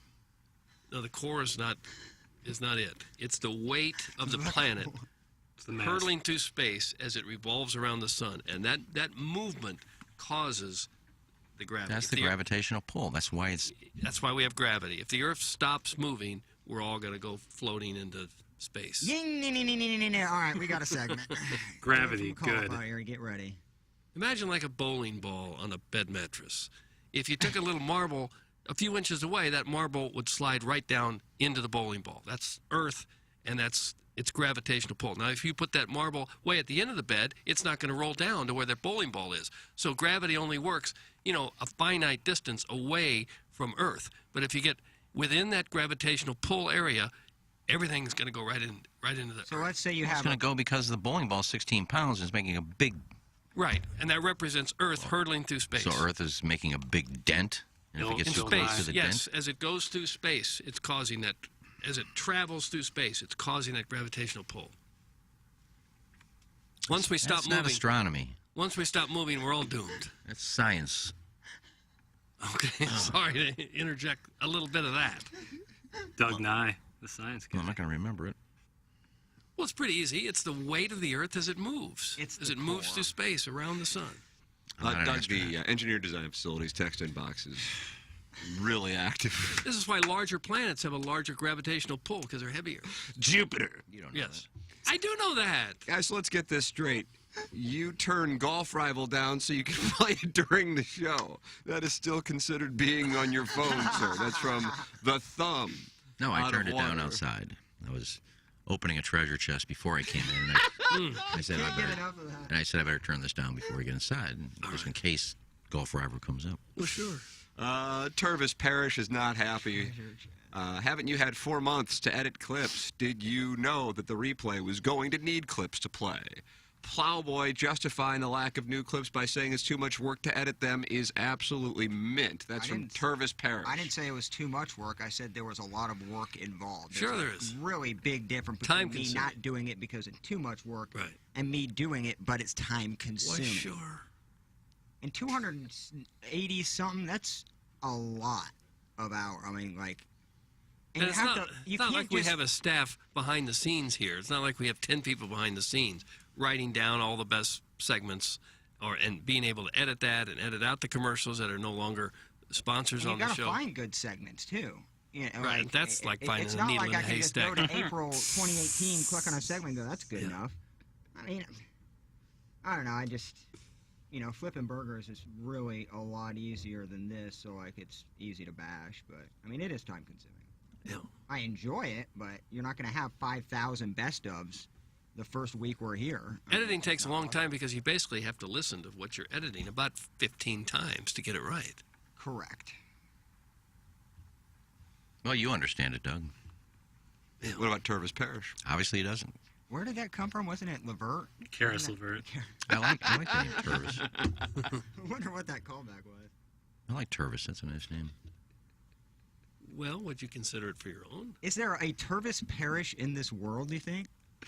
I don't know. If you can think of it, it's probably out there. Yeah, maybe. So unique. Thanks for the lesson. Can we get algebra next? For the love of God, this show is terrible. That's from Ray King. Yeah, algebra I'm not very good at. I'm terrible in math. Algebra 2, I bombed. Because you had to pay attention. And if you missed one step along the way, you're pretty much lost the rest of the way. So many numbers and letters. Yeah. X's in there. Yeah, get the X's. Since when is X a number? Guys, Pepper and Jeannie are having a big, big hour. That's from Timmy Tom Tom Doug. He's a Hall of Fame emailer. Yeah. Love Timmy Tom Tom. Oh, we're just trying to... Yeah, what's going to be on Pepper and Jeannie today? No clue. All right. Yeah, we'll find something. Oh, I know you'll find something. And it'll be glorious.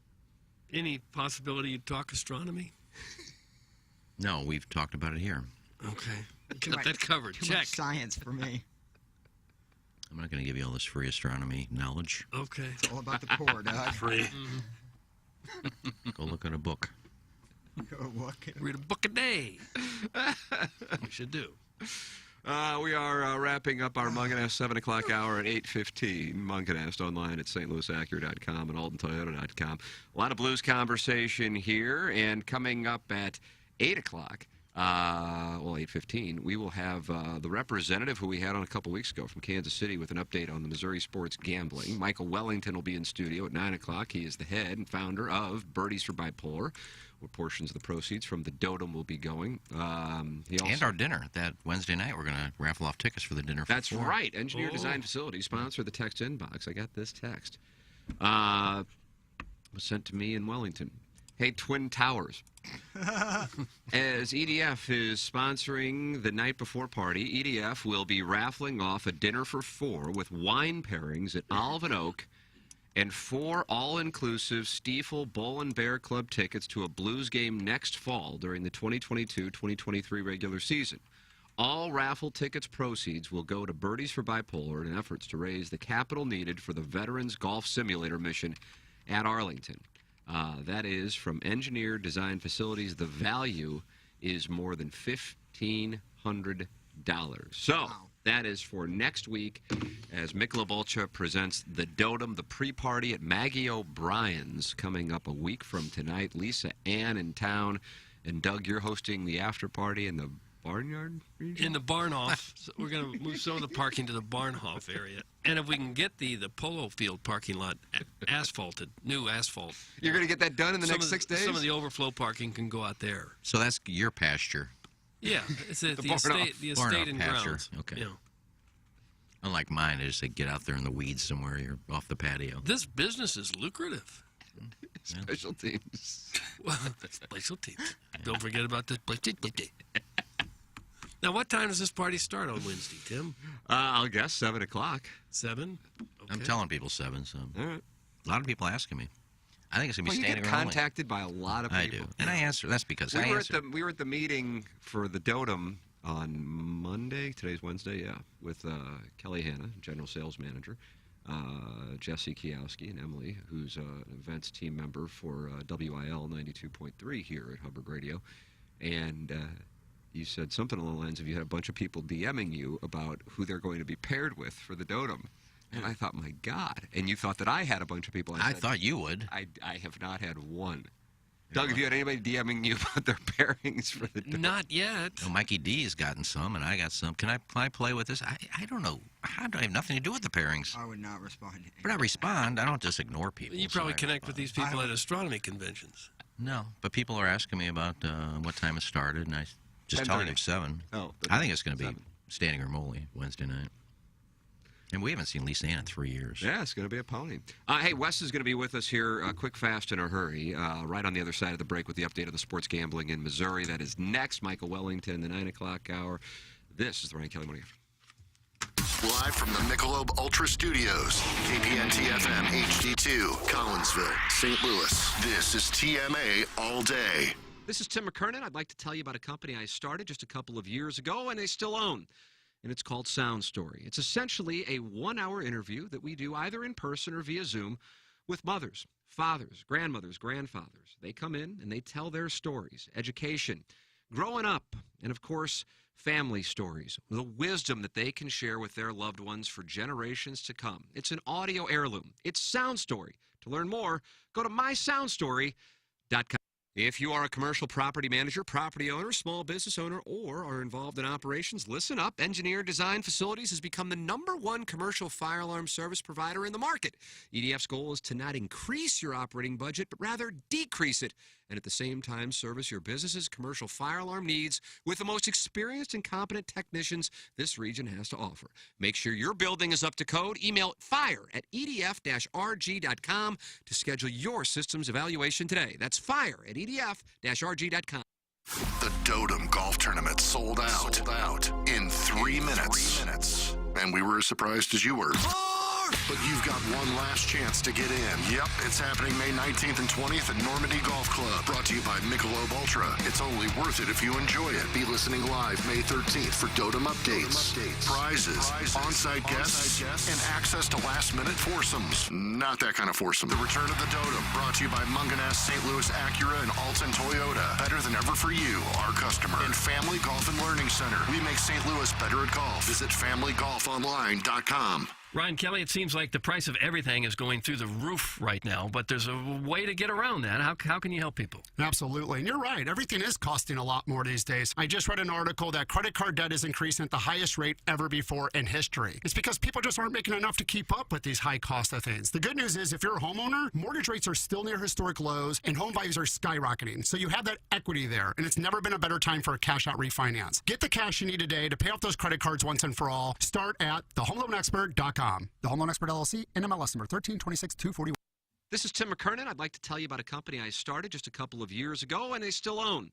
And it's called Sound Story. It's essentially a 1-hour interview that we do either in person or via Zoom with mothers, fathers, grandmothers, grandfathers. They come in and they tell their stories, education, growing up, and of course, family stories, the wisdom that they can share with their loved ones for generations to come. It's an audio heirloom. It's Sound Story. To learn more, go to mysoundstory.com. Tullamore Dew is one of the best known and most loved Irish whiskeys in the world. Founded in 1829 in the town of Tullamore and inspired by early owner Daniel E. Williams, whose initials live on each bottle to this day. As one of the world's top 2 Irish whiskeys, Tully prides itself on exceptional liquid quality.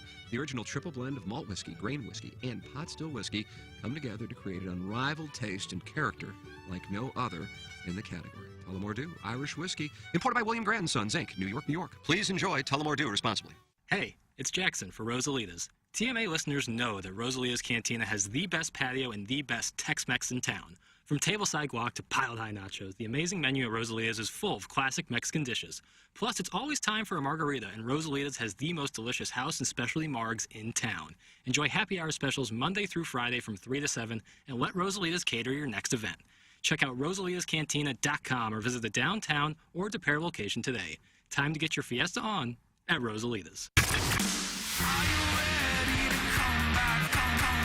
Now, back to the Ryan Kelly Morning After on KPNT HD2, Collinsville, St. Louis.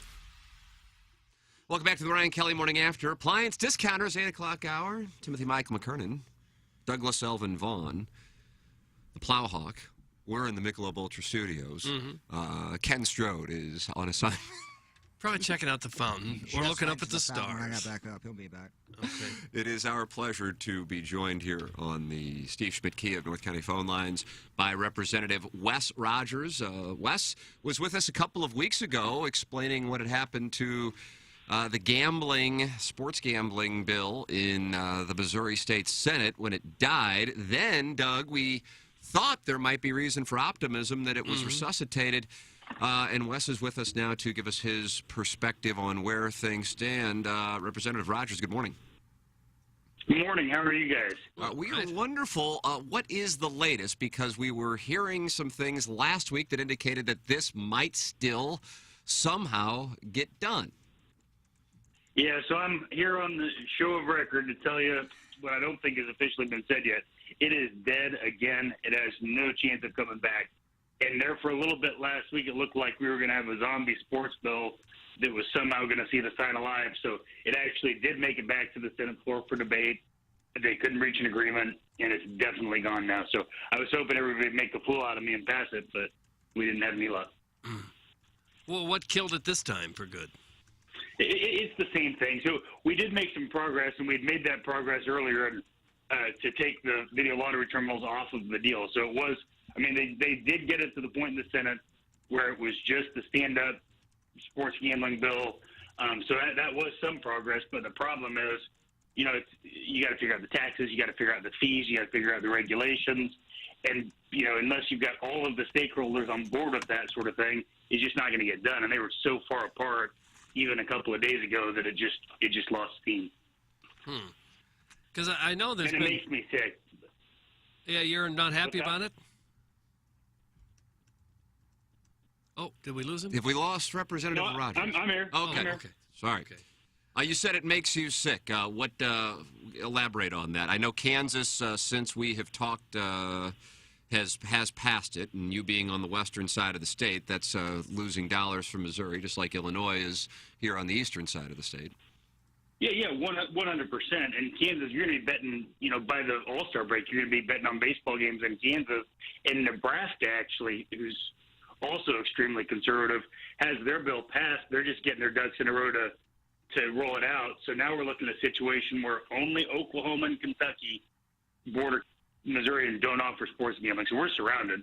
And so, not only are we giving up a ton in tax revenue, this is what people want. When I go home to my district, I don't hear about hardly anything except for sports gambling. It's what people want. I don't know why the government can't just listen to the voters and do what the voters ask them to do. Do they think they're saving the voters from themselves? Is that what this is about? There's a small portion of the legislature that believes that, but mostly it's just the stakeholders at the table just couldn't work out a deal. Huh. How hard is that? If there's so much money involved, how hard is it to work out a deal? Oh, it's crazy. And one thing, Missouri's unique in a good way compared to neighboring states in that we've actually got pro sports teams other than Tennessee and Illinois. So, we had our pro sports teams were at the table, our casinos were at the table, our regulators were at the table. Everybody was there trying to work it out, and most of them were really acting in good faith, really trying to come up with something everybody could live with. And it got to the point when it was still in the House where everybody was willing to accept it, but nobody was really that happy about it, which means we probably got it pretty close to where it needs to be. But then it went over to the Senate and it got torpedoed. So there's just a very few small group of people who are just hell-bent on getting their way or no way, and that's what killed it. So if I could, I want to follow up on this. When you were on, I think it was about 2 weeks ago, you thought it was dead. And then we started seeing stories last week that it looked like it could get done. Perhaps one of the reasons for the restart being that Kansas had passed it. So in between the time you thought it was dead and then it restarting, what took place? And then in between the time that there were reports beyond St. Louis talking about Missouri might actually pass a bill regulating sports gambling in the state, to now what has killed it. I realize that might be somewhat, but I really want to get I want to get a better understanding, and I'm sure our audience wants to get a better understanding as well. So there's no question that what I told you is dead, and then it showed some life. I mean, that Kansas thing, I think, was a catalyst to restart that conversation. Okay. And the last time I was on your show, I said, we're going to get this done at some point in the next few years. It's not going to be as soon as any of us wish that it was. Yeah, you said 3 years, I recall. You said 3 years. Yeah. Well, and the main roadblock in the Senate will be not in office anymore. He'll term out, and as soon as he terms out, we'll get this done if we can't get it done. Who is that, Wes, that'll term out? The senator from Johnson County, Denny Hoskins, he's been the real linchpin in this whole thing, and the reason that, I mean, I hate to throw anybody under the table, but we need people that are more in line with each other to get this done. But what I was going to say is, the people on our side, the people that want sports gambling, and that's coming from several different industries from all parts of the state. They have worked so hard on this for so long, and when it looked dead, they didn't quit. They kept trying, and they were almost able to work out a deal. So we are lucky. If you want sports gambling, we're lucky that we've got people that are trying really hard to get that done. About any idea of how much money you're talking about? What kind of tax revenue that might bring in a year? Yeah, so it depends, and that was part of the debate. Was the bill we sent out of the House was an 8% tax rate. The bill they were talking about in the Senate was a 15% tax rate. But there's not to get too into the weeds, but there's two ways to calculate that. One is you can calculate the gross gaming revenue, which is basically just the handle minus whatever they pay out. But then there's an adjusted revenue, which is a 0.25% excise tax off of the total handle from the feds, which comes out to about a 5% tax rate, plus whatever promotional things the casinos give away. You take all that stuff out, and then that's your adjusted gaming revenue. So when you're looking at these taxes state by state, they're not always apples to apples because some calculate the GGR, some calculate the AGR. Ours, I think the last one was an AGR tax at about 15%. But then the other piece of this, and I think where the really problematic part happened, was there are also fees associated with the licenses. And some of these negotiations on these fees, there was, originally the fee was supposed to be like $20,000, and they went into negotiations, and the fees were over $1 million a year. So, I mean, there's a huge gap there, and especially one of the great myths of sports gambling is that the casinos are the ones making all the money off of this. It's a relatively low revenue generator for the casinos compared to table games or slot machines because they get back 95% of the money that they accept as best every single time. And then they've got to pay the promotions, they got to pay the federal taxes, so on and so forth. So, when you start dinging them with $1 million licenses, they kind of lose incentive to do this at some point. Yeah, I can see that. Representative Rogers, thank you for. I know you have a hard out at 8:30. Thank you so much for joining us and giving us the latest on this. So you are saying with 100% confidence that in 2022, Missourians will not be betting on sports. Yeah, and unless 100% confidence, and unless you guys put pressure on your local elected, it's not going to be in 2023 either. I mean, let people know who represent you that this is something you care about. There it is. Counsel from the representative. Representative Rogers, thank you so much. Thank you. Yep, you bet. Go Blues. Look at that. Oh, look at that. All right. Nice. Well, Fight Blue Note beat.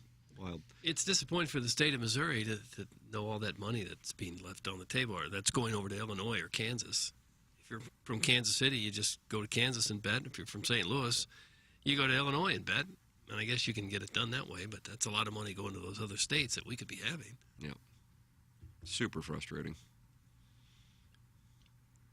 Although if sports gambling were available super easily, I would have lost a lot of money because I would have been on the wild. Yeah. On Sunday. Do you think they'll open if gambling did pass? Would the existing casinos just open sports books, or do you think that somebody like a Barstool or even a DraftKings would open a new casino in St. Louis? As things currently stand, there are only a certain number of licenses granted, and I believe the number is 7 in the state, but I could be off on that. So you can't just open up. Okay. So I say that would be jobs too. If say DraftKings wanted, I know we're in the casino queen. Let's just open our own casino. Just in St. Louis, we got 4, right? Yeah. Well, that was back when you had to be on the water. Guys, what an effing bumpkin state. We're falling behind effing Kansas. That's from the reluctant cuck. I like the term bumpkin. I don't know that he's that reluctant.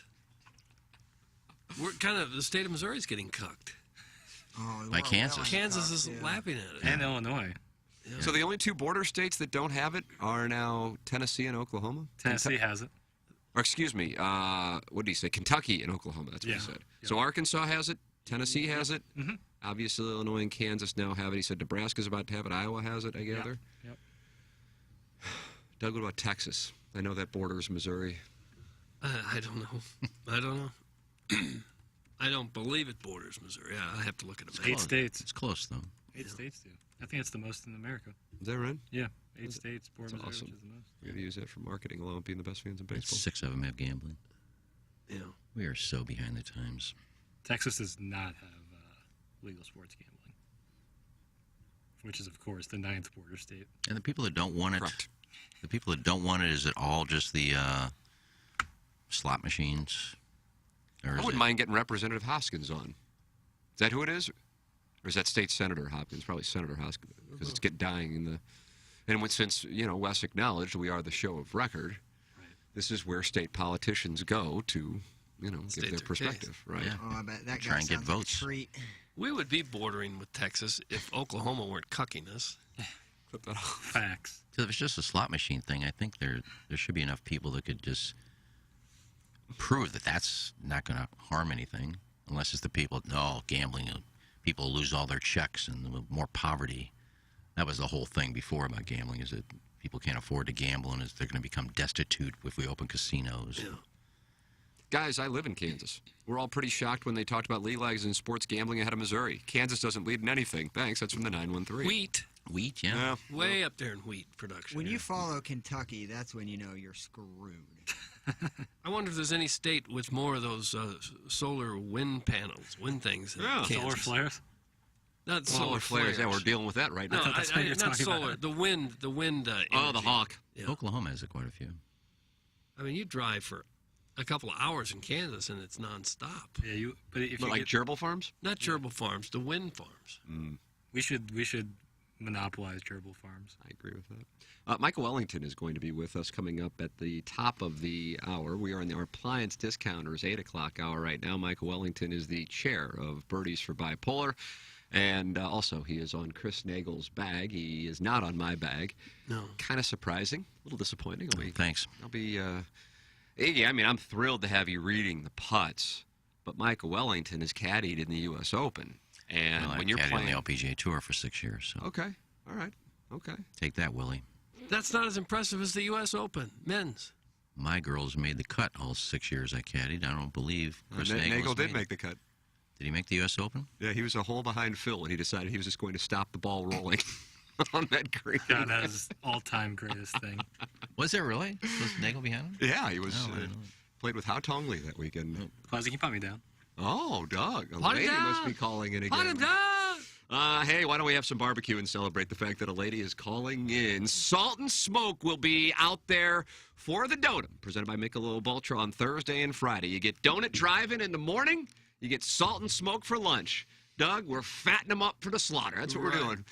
Salt and Smoke is phenomenal. We all love Salt and Smoke. Give me that brisket. Give me those burnt and toasted raviolis. How do you do? 5 locations if you haven't had it, including Ballpark Village for before, during, and after Cardinals games. And you can even watch the game from their outdoor patio. The team at Salt and Smoke's passionate about treating meat right. And they've been doing it for years and are excited to bring their St. Louis-style barbecue to the Del Mar Loop, Hampton and South City, St. Charles, Central West End, and Ballpark Village. They do their best to bring you the best. Stop into the Ballpark Village location before and after the game, or enjoy the game from their outdoor patio. Become besties with Salt and Smoke, saltandsmokebbq.com. By the way, they are looking to hire, and they are giving signing bonuses for cooks, 401ks, health insurance, growth available, and as far as caliber of person to be working for, Tom Schmidt's about as good as it gets. The bee's knees. He is the bee's knees, Plowhawk. Tom Schmidt and Salt and Smoke online at saltandsmokebbq.com. Ryan Kelly wants to talk it over, Doug, and I got him as the homeloanexpert.com. Hello, Ryan. Hello, Ryan.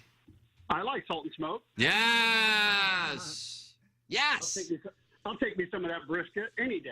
Amen. And Ryan, you're going to be at the Dotem serving Bloody Marys that morning. Damn right I am. Wouldn't miss that for anything. How about that? Really? Maybe Nice, this is nice, the year. nice. You know, hey, Doc. Yes. I got something. You know, new station, new dial, new you, new everything. Maybe it's time to release the lifetime ban on Dota. I'm sorry. Nope. We had him in studio last week, and he sat in Doug's chair. He is suspended. He is suspended indefinitely. All right, well, maybe I got away. Just thought of it. You tell me. How much money would we have to raise for a charity of your choice to get Geek Dotem unbanned for life? Unbanned Is there for a number? life? Well, I'm not sure there's a money figure unbanned for life. We can't allow him just to be the most vile person in the world. Make it a big number, Doug, so probably have Yeah, it. like what if you went out and raised like $2,000 for Friends of Kids with Cancer today? Would that do it? Well, he'd be released for a year, sure. Whoa, whoa, whoa, whoa. So we got you on record right now with at least one listener as a Ought to be witness active. that if we could raise $2,000 for Friends of Kids with Cancer, that you would release Geek Dotem for a year of his suspension. For 1 year's time. Yes, I would do that. That'll be raised in 10 minutes. Yeah, it could happen before Ryan gets off the phone. All right, here's the deal, boys. What do we I'm gonna got? Get busy here. I got to figure something out. I'll send it over to y'all. If we can raise $2,000 for Friends of Kids with Cancer, Geek Dotem is back in the text line, back on the airwaves, Oh, my God. 100% unbanned for 1 year. Per Doug, per Doug. All right, 1 year's time, yes. I mean, it'd be cool, you know? The world could do some powerful, good things like that. Amen. Right now. Right, well, he's Doug, he's a suspended wholesome because spirit. he's suspended because he's not so good. And no, The he's cause is comfortable with great. his sexuality. That's all. He's vile. He's very comfortable in his sexuality. That's correct. That's correct. Well, that I doesn't give appreciate that. that doesn't I give really you free do. reign to spit vileness and venom. All right, there's only one thing I do better than mortgages, and that's raise money for great nonprofits. So let me get to work, boys. I'll have something over to you shortly. We're going to raise $2,000. We're going to get Geek Dotem off the Oh, suspension my for 1 year goodness. Okay. per dog, and I will celebrate with y'all next Thursday at the free Deep Dotem Open. How's all that? Wow. Things are happening on this show. I got to go. See y'all. TheHomeRunExpert.com. There he is. Ryan is the best. How about that? Well, that's about the only way I would relent. Is We get that cheering done. for kids. We get that done today. We'll have to change the name of the tournament next week. You know it's going to happen. It's going to go well over 2,000. Tim, it's time to unleash Dotem on the balloon party audience. No. I don't know if that's going to be. It's from Mrs. Janny Shanahan. No. Neil Allen Craig Paquette, former fan page moderator, says, let's blow the doors off this fundraiser. And it's a great charity, Friends of Kids with Cancer. Oh, is it ever? It really is. Couldn't Also, agree more with you. Plow. Deke was on 101. We played a mic drop. Oh, yeah. Get off my belt. Oh, it's not our station. You banned him from this one. You didn't ban him. You can't ban him from somebody else's show. He's been banned from all stations. All stations that have an FCC license. Yeah. They're called Charlie Brennan. He was on KMWX last week. Not anymore. Sometimes prisoners escape. He was on. They get put back in He was jail. on Pepper and Genie. You can't tell us what to do. He was on Pepper and No, Genie. he should be suspended. I can tell you what to do when it comes to getting your testosterone checked, and I would say go to lowtusa.com. Mentality, a wonderful sponsor of the Ryan Kelly Morning After. I got mine tested a couple of weeks ago, got the results last week, and it is an incredibly easy process, and a lot of people from our audience have contacted Mentality and gotten their testosterone checked. And here is what you may have and reasons you may want to go to Mentality. Low energy, motivation, weight gain, muscle loss, fatigue, tired all the time, feeling anxious, moody, irritable, impatient, anxiety, depression. Those are symptoms of low testosterone. And what Mentality can do for you is make you feel young again. Compete at work and at sports like you did years ago. Your career is a competition. You need every edge you can get in today's rapidly changing market. Don't let age be an excuse to settle for second. Check out Mentality at lowtusa.com. That's lowtusa.com. And think about it. Think about this. If you could, think about it. Okay. Thinking about a lot of things. Kind of a fun story here. I know we've talked a lot of blues and Paul the Young. Dear Deidre, my wife knows I'm more attracted sexually to men than women and accepts it. She's even said it's okay for me to have sex with men. It might sound unlikely, but we're really happy. I don't want to be in a relationship with anyone else, but I do have these urges, which makes me feel very anxious if left unfulfilled. I am 37. My wife, 35. Yeah, makes a difference. Yeah. They're just trying to make it sound like it's a real letter. It isn't, but they're trying to make it sound like with details that don't matter. We have been married for 5 years and are deeply in love and are best friends and enjoy a passionate sex life. I came clean with her months before we tied the knot and told her I'd had more sexual encounters with men than women. Yeah. Amazingly, she took it well. I'd feared she would immediately end our relationship. She took some time to understand. She was upset because she felt maybe she wasn't enough for me, which isn't true. But I need to tend to this other part of my sexuality. I come from a conservative background. I've always kept my secret under wraps. None of my close friends or family know the truth. I became depressed a couple years ago, and it was actually my wife who suggested I satisfy my needs with men. Jesus. Come on. That's nice of her. He's gay. So now she lets me meet other men for sex. Because she knows how badly I need it. If you need it that badly, it's over. It's over. You're gay, and there's absolutely nothing wrong with that. No, bisexual. I don't know. I am so lucky to have her support, and I'd like to think I would do the same for her if the roles were reversed. We're trying for children and excited about our future together, but I worry my sexuality will cause us issues further down the road. Here's what Deidre's counsel is on this. So this is going to be helpful, I know, for a lot of our listeners. All relationships are complex, but occasionally gay men get together with straight women.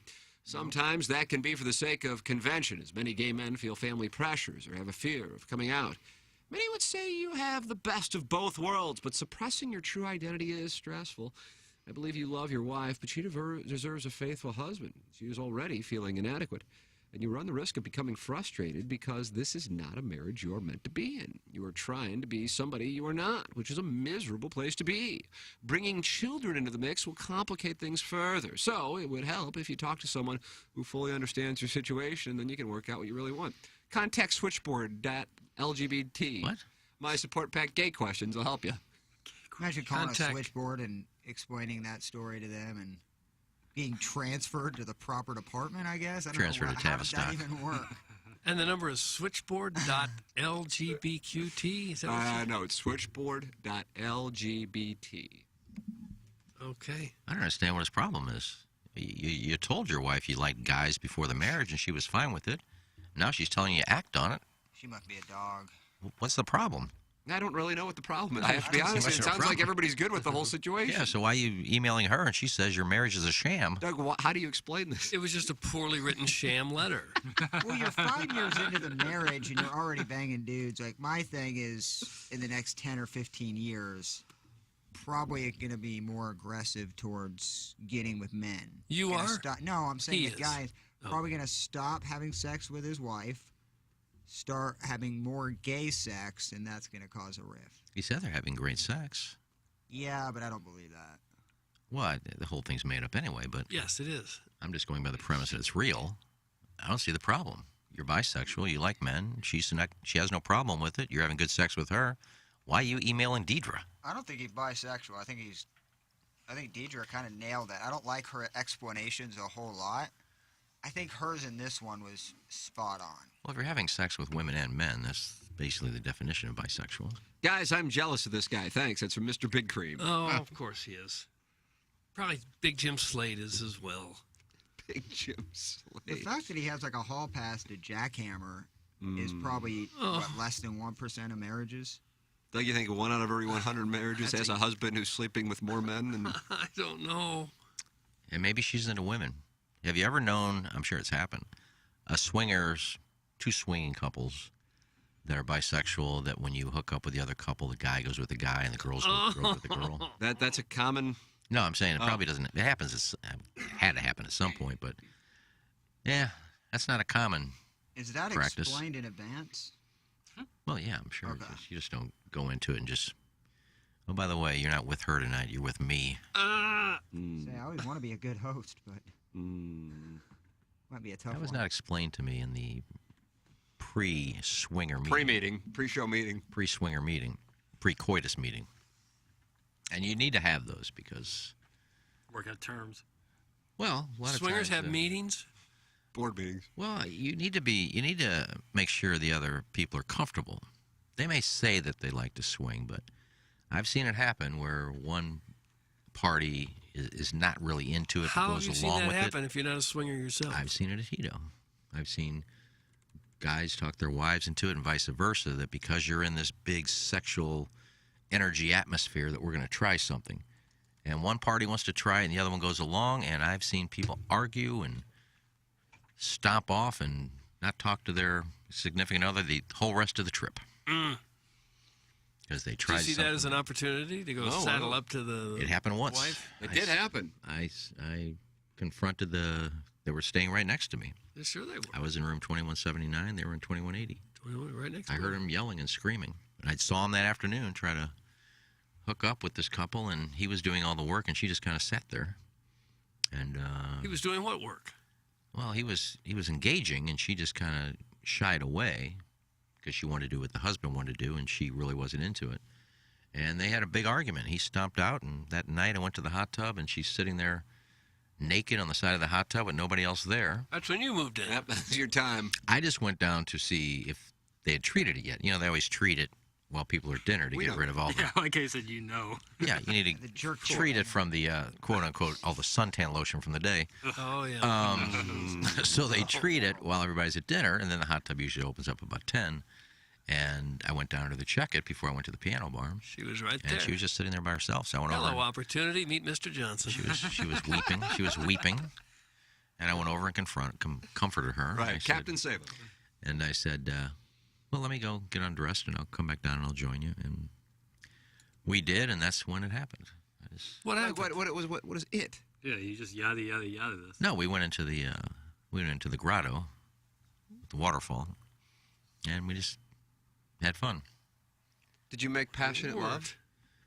Yeah. We both enjoyed ourselves. Can you still hear outside of the grotto? No, because the waterfall is coming down You have to go through the waterfall, and then the grotto is. What about your guttural moans? Did they penetrate that waterfall? That's what I'm saying. Somebody walking by with a full plate of jerk chicken. I don't know, but it's just rough. there's a whole story there that I'll tell you guys off the air. But Oh, Doug, something to look forward to in the commercial break. And Wellington will be here, too, to hear it. So what did her husband do then? He was probably even more upset. no, he never came back to the room. He just stayed on his own the rest of the trip. Sweet story about banging a Maryland Heights fat at that loser resort. That's from the Hillsider, who has not been happy throughout the course of today's presentation. She's rather small, actually, and petite. Banter. They're getting bantier, Jackson? Well, this Hillsider, he sure has been. Well, look where he lives. Damn. Gina. Nice. 618 texted me. What's your problem with the land of Lincoln? I'm not a fan. I don't blame you. It's not my area code. No, she was a rather petite lady. Very attractive. Just I felt bad for her. She was sitting alone crying, naked. I mean, not flat out bawling, but grotto. she was sniffling. Naked. Yeah, well, it was the nude hot tub. Guys, there is nothing more comforting than an adult Oompa Loompa offering you his turtlenecked ween when your husband wants you to swing. Thanks. That's from former Cardinal reliever and starter Lance Painter. It was kind of confusing that she wasn't into the swinging thing, but then she had no problem going with me while he wasn't there. That's a solo mission, though. That's true. And she was probably just getting back at him, using me, which is fine. You can use me all you want. Hey, guys, are you releasing more Dotem spots on Friday? Yes. Jesse Kiowski will give us the number that are available. But yes, there will be a handful. So it's not like there's going to be 20 spots all of a sudden available. But if you want to play, my understanding is they will be up on tmastl.com at 8 a.m. on Friday. Whatever spots are remaining, that will be available at 8 a.m. on Friday. So if you still want to play, make sure you're locked in at 8 a.m. on Friday. I hate to put you on the spot because you may not know yet, but are they available for Thursday and Friday or just one day? Okay, I didn't think. Sorry, I put you on the spot there. No, I mean, it wasn't, I didn't feel like it was Jack Nicholson and Tom Cruise. I handled it. I thought I handled it. Yeah, good. That's usually what I say when people ask me. I don't know. A few good men is good. Doug, that is good. Mm-hmm. I'm very used to saying, I don't know. Demi Moore. Wow, Jackson. Okay. Striptease, good or bad? Oh, I can't imagine that gets a good. I've never seen the picture. I like Burt Reynolds in that. He was kind of creepy, but good role for him. Yeah. I like Burt Reynolds in almost everything he was in. Guys, I was on a call for 10 minutes. Is Ken hijacking again with tales from International Naked Fat Camp? It's from Carlos Spicy Wiener. You were right there. You could have went over there and checked for yourself. Is he who you got a day pass for, but put it on the face? No, that was Justin in Columbia. It was Justin in Columbia. I Gotcha. thought I was talking to him. I was talking to his wife, actually. On her regular page, too, not the fan page. I got everything wrong about that one. Technology. No, Spicy Wiener was right next door, and I told him I could get him a day pass. Or a night pass. He didn't want it. No, he didn't want it. Day passes turned to night pass. He's like everybody else. He took the glass bottom boat cruise that goes right by, so you can just gawk. Hey, look at the naked people. That's how they say it. Honey, look at all the naked people. Cheeky Valentino says, I've heard this story for the 1,000th time, and he bangs her. Thanks, Cheeky Valentino, in the YouTube chat. I didn't bang her. Oh, wow. Digital pleasure? Everything but banging. So use your imagination. Mouth love. Mouth love. That's the name of the segment, maybe? That's not bad. We had a state representative on. I'm going to call this segment Mouth Love. Well, it's a diverse show. Representative Wes Rogers and Mouth Love. I don't believe I've told that story 1,000 times either. Cheeky Valentino says he knows it. Well, good for you. You heard it once. There's people cycle on, cycle off. And we can't convince you to ever go back to Hito. There's for some another people adventure. that haven't heard the story, so for those people, they got a treat. Biff was in rare form last night. What was he doing? Well, he ordered some chili and couldn't eat it until he got a side of fries to dip it in with. Oh. Huh. I thought it was an odd move, but, I respect it. Couldn't you order them at the same time? He didn't realize his conundrum until the chili had arrived.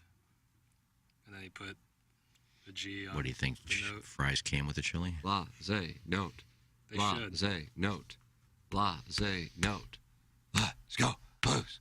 Doug, tomorrow night at 8:51, the Blues take on the Minnesota Wild with a chance to advance to the Western Conference semis against Stan Kroenke's Colorado Avalanche. Doug, if they beat Colorado, do you think they go to the Stanley Cup Finals and have a good shot at winning? Yeah, sure. Yeah, I mean, if I they think beat so. Colorado, then that's you should be able to beat anybody. Amen. Most important thing is getting hot. If we can just get hot, we can win this baby. I'd be curious what the numbers are on how a team performs in the series after they sweep a team.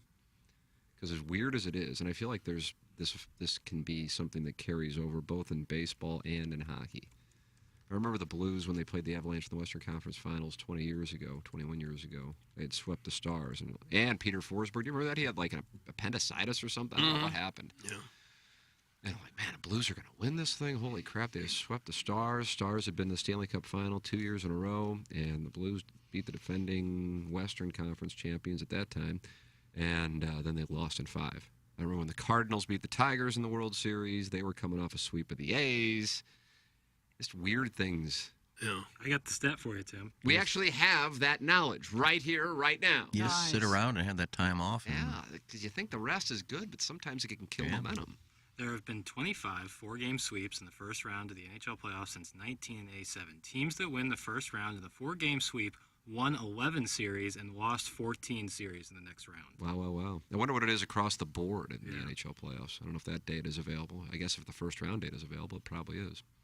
Talk about putting somebody on the spot and putting Jackson on the spot. And this guy was over on the east side with the Plowhawk doing personal appearances. I got the next one. He's got the next one. Now, what's this guy? What can he do? Mr. Hockey and the appliance discounter is 8 o'clock hour. There have been 18 four-game sweeps in the semifinals since '87. Teams that won a second-round series by sweeping the opposition went on to win the conference finals 11 times and lost in the conference finals 7 times. Now you're asking, what about the conference final numbers? Yeah, that's what I am. I got that too. This guy.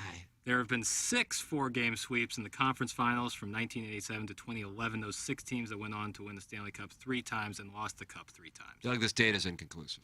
It's almost a coin flip in all three instances. 50-50. Did you guys do show prep? Did you tell Jackson you were going to throw this at some point and he had it ready? Hell no. I haven't done show prep since I anchored at KMOV. Took me about 12 seconds to Google it. Because I wouldn't have found it. Well, you wouldn't have been interested in looking for it. Which is one of the core issues. Yeah, probably wouldn't have tried, but... So, Doug, it's a lack of effort and initiative, candidly. Yeah, I think that's what it probably Jackson is. has it. I don't. We all have Google if you've got internet access at all. Yeah. It's just a matter of picking up the phone or going to the computer and typing it Again, incentive. You know? Nathan from the east side of Alton isn't interested in the data, but he is interested in the hedonism story. And he says, imagine the horror of a woman lying nude by a pool of human seed when this old dried-up dragon-skinned pervert side-saddled her with that uncut ween of his. There is 0% chance that this happened. Stop with the lies. That's Nathan from the east side of Alton. Well, I like the term turtleneck ween. and now you wonder why I don't like the 6.8. Well, it was 20 years ago, probably. And uncut was all the rage. Well, it's like it hasn't been a race. I wasn't a like shriveled up prune or whatever you called me. I still had a Dried dragon. flat stomach and was in good shape. Tan, blonde hair. What's not to like? Oh. And I wasn't naked when I went up to her. I'd just come from dinner, and I was clothed. So I said, let me go back up to my room and get undressed, and I'll come join you. And she wasn't laying there. She was sitting on the edge of the tub. Were you afraid someone else might come in the interim while you went back upstairs? Yeah, I jogged. You ran upstairs. Why don't you just take off your clothes right there? No, because I'm going to fold them up. Put my shorts and stuff laying on the bench there where people's asses have been all day. But there's suntan lotion in the grotto that you were pleasuring her with. No, because with that waterfall, that water flows into the mist pool. Which pool? The mist pool. Yeah, the mist. Do the drains ever get backed up with all the fluid that's floating around in there? No, chemicals kill that. Yeah, it's fine. Calcifies. I remember telling a lady one time, we went over to have jerk chicken, and she goes, God, look at all that suntan lotion film on top. I said, that's not suntan lotion, honey. Oh, Jack is home. Jack is home. And grease. Jack is home. Oh, and then you got in there? Oh. No, I never go in until they clean it at night. I never go in that hot tub during the day. Dangle your feet in there for happy hour. But Do they just bring dump truck loads full of chlorine to pour in the pools? quite a bit. There's nothing that can live in there. Well, let's make a toast to that. Our Tullamore Dew toast. Here's to making a big whiskey in a small town, to keeping your feet on the ground and your eyes on the prize, to the fan pinners in our lives, not to the likes in our phone, to a genuine toast to over 1,000 hot guys. I mean high fives. Tullamore Dew Irish Whiskey, the world's most popular, least famous Irish whiskey. Tullamore Dew. Well, ladies and gentlemen, we're closing out our appliance discounters, 8 o'clock hour. Appliance discounters, your hometown appliance source featuring major brands like GE. And on the other side of the break, Michael Wellington will be in studio and on camera. And Doug, what a treat this is going to be. Iggy, you're going to go to Cut Corner? I'll be in Cut Corner. Cut Corner. How's the mic situation in Cut Corner? It doesn't matter. We'll see. I won't talk if I don't have to. Yeah, but we can talk golf with Wellington. I believe it's fixed, though. Well, it ought to work, yeah. It was here. Hooked up. Who was in the last time? Tim Meadows. Tim Meadows. But then we also had the Fit Mom. Yeah, she couldn't hear you. No. Could she not hear me? No. I don't think so. Really? No. Maybe that's when it wasn't working. It's fixed now, either way. So, Michael Wellington, chairman of Birdies for Bipolar, the charity that will be benefiting from next week's Dotem, presented by Michelob Ultra, Munganast, and Family Golf. That is coming up on Cam and in our Maggie O'Brien's 9 o'clock hour. This is the Ryan Kelly Morning After from the Michelob Ultra Studios. This is Tim McKernan. I'd like to tell you about a company I started just a couple of years ago, and they still own. And it's called Sound Story. It's essentially a 1-hour interview that we do either in person or via Zoom with mothers, fathers, grandmothers, grandfathers. They come in and they tell their stories, education, growing up, and of course, family stories, the wisdom that they can share with their loved ones for generations to come. It's an audio heirloom. It's Sound Story. To learn more, go to mysoundstory.com. Ryan Kelly, you're always a guy who keeps it 100. Including with your hero.loan. Tell us about that. Look at you, dripping over there with the smoke. We do keep it 100, I'll tell you that. At HeroLoan.com, you can buy a house with no money down. You've been in the military, family member's been in the military, and you want to buy a house, but you're worried you just don't have the down payment. With the VA loan, you can buy a house, 100% financing, no money down. At HeroLoan.com, the only way to VA. You're the one dripping with smoke. The Home Loan Expert LLC, NMLS number 1326241. Maggie O'Brien's, your go-to Irish pub in St. Louis for over 42 years. Host any size event at our downtown location. Ride our shuttle to and from concerts, Blues and Cardinals games, and make sure to grab a drink and a bite to eat before all of them. Trying to watch the big game? We have it on one of our many TVs at our Sunset Hills location. Come join the fun and see what the buzz is all about. Maggie O'Brien's, 2 great locations. Sunset Hills on South Lindbergh, just south of Watson Road, and downtown at 20th and Market Street. Union Station is next to us. Heidkamp Masonry, a local commercial union masonry contractor, is currently hiring experienced and inexperienced bricklayers and laborers. College is expensive, but there are other options. At Heidkamp, future professionals can learn a lifelong trade skill and begin working right away. Since 1964, Heidkamp Masonry has had a hand in iconic jobs, including Busch Stadium, Traditions Plaza at the University of Missouri, and many more. With projects in St. Louis, Columbia, Kansas City, Des Moines, and everywhere in between, there's a spot for you at Heidkamp. Call 636-230-5973 and begin your new career today. You can get an insurance quote anywhere. Ask yourself, what is my provider doing for me? Do I have to hit prompts? Do I have to deal with chatbots? Am I put on hold? Is it always a different person? Are they local? Are they proactive in the community? Do they represent the #1 provider of auto and home insurance in the U.S.? The James Carlton State Farm team is comprised of individuals right here in your neighborhood. We are out supporting our Blues, Cardinals, Bills, and Tigers. Do something new in 22 and kick the out-of-town companies to the curb. Give us a call or go online to carltoninsurance.net. If your insurance costs a leg and an arm, call James Carlton, State Farm. The Dotem Golf Tournament sold out in 3 minutes. And we were as surprised as you were. But you've got one last chance to get in. Yep, it's happening May 19th and 20th at Normandy Golf Club. Brought to you by Michelob Ultra. It's only worth it if you enjoy it. Be listening live May 13th for Dotem updates, prizes, on-site guests, and access to last-minute foursomes. Not that kind of foursome. The return of the Dotem, brought to you by Munganast, St. Louis Acura, and Alton Toyota. Better than ever for you, our customer. And Family Golf and Learning Center. We make St. Louis better at golf. Visit familygolfonline.com. The Fan Page Club Championship at Gateway National Golf Course, presented by Michelob Ultra. It's only worth it if you enjoy it, is officially underway. A bunch of guys went out in the heavy wind conditions and complained about the rules. People got eliminated. You can't even come out and see the tournament, but you can follow it on social media. Check out TMA STL on Instagram, Twitter, and Facebook for all the updates and videos of guys making like triple bogeys to win the hole. Pretty dumb stuff. Brought to you by The Morning After and Michelob Ultra. I before E, except after C. What is it, I before E except after Y? Nutted it. Absolutely nutted it. Treat others how you would like to be treated. Treat me like a pirate and give me that booty. A bird in the hand is worth two in the bush. Oh, hey. Hey. Salt and smoke. Okay.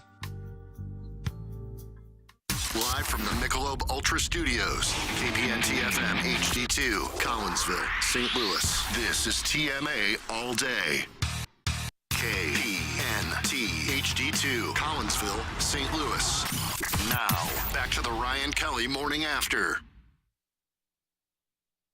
This is a sick ween Wednesday. Welcome back Very, to the very Ryan sick. Kelly Morning After 105.7 HD2 FM.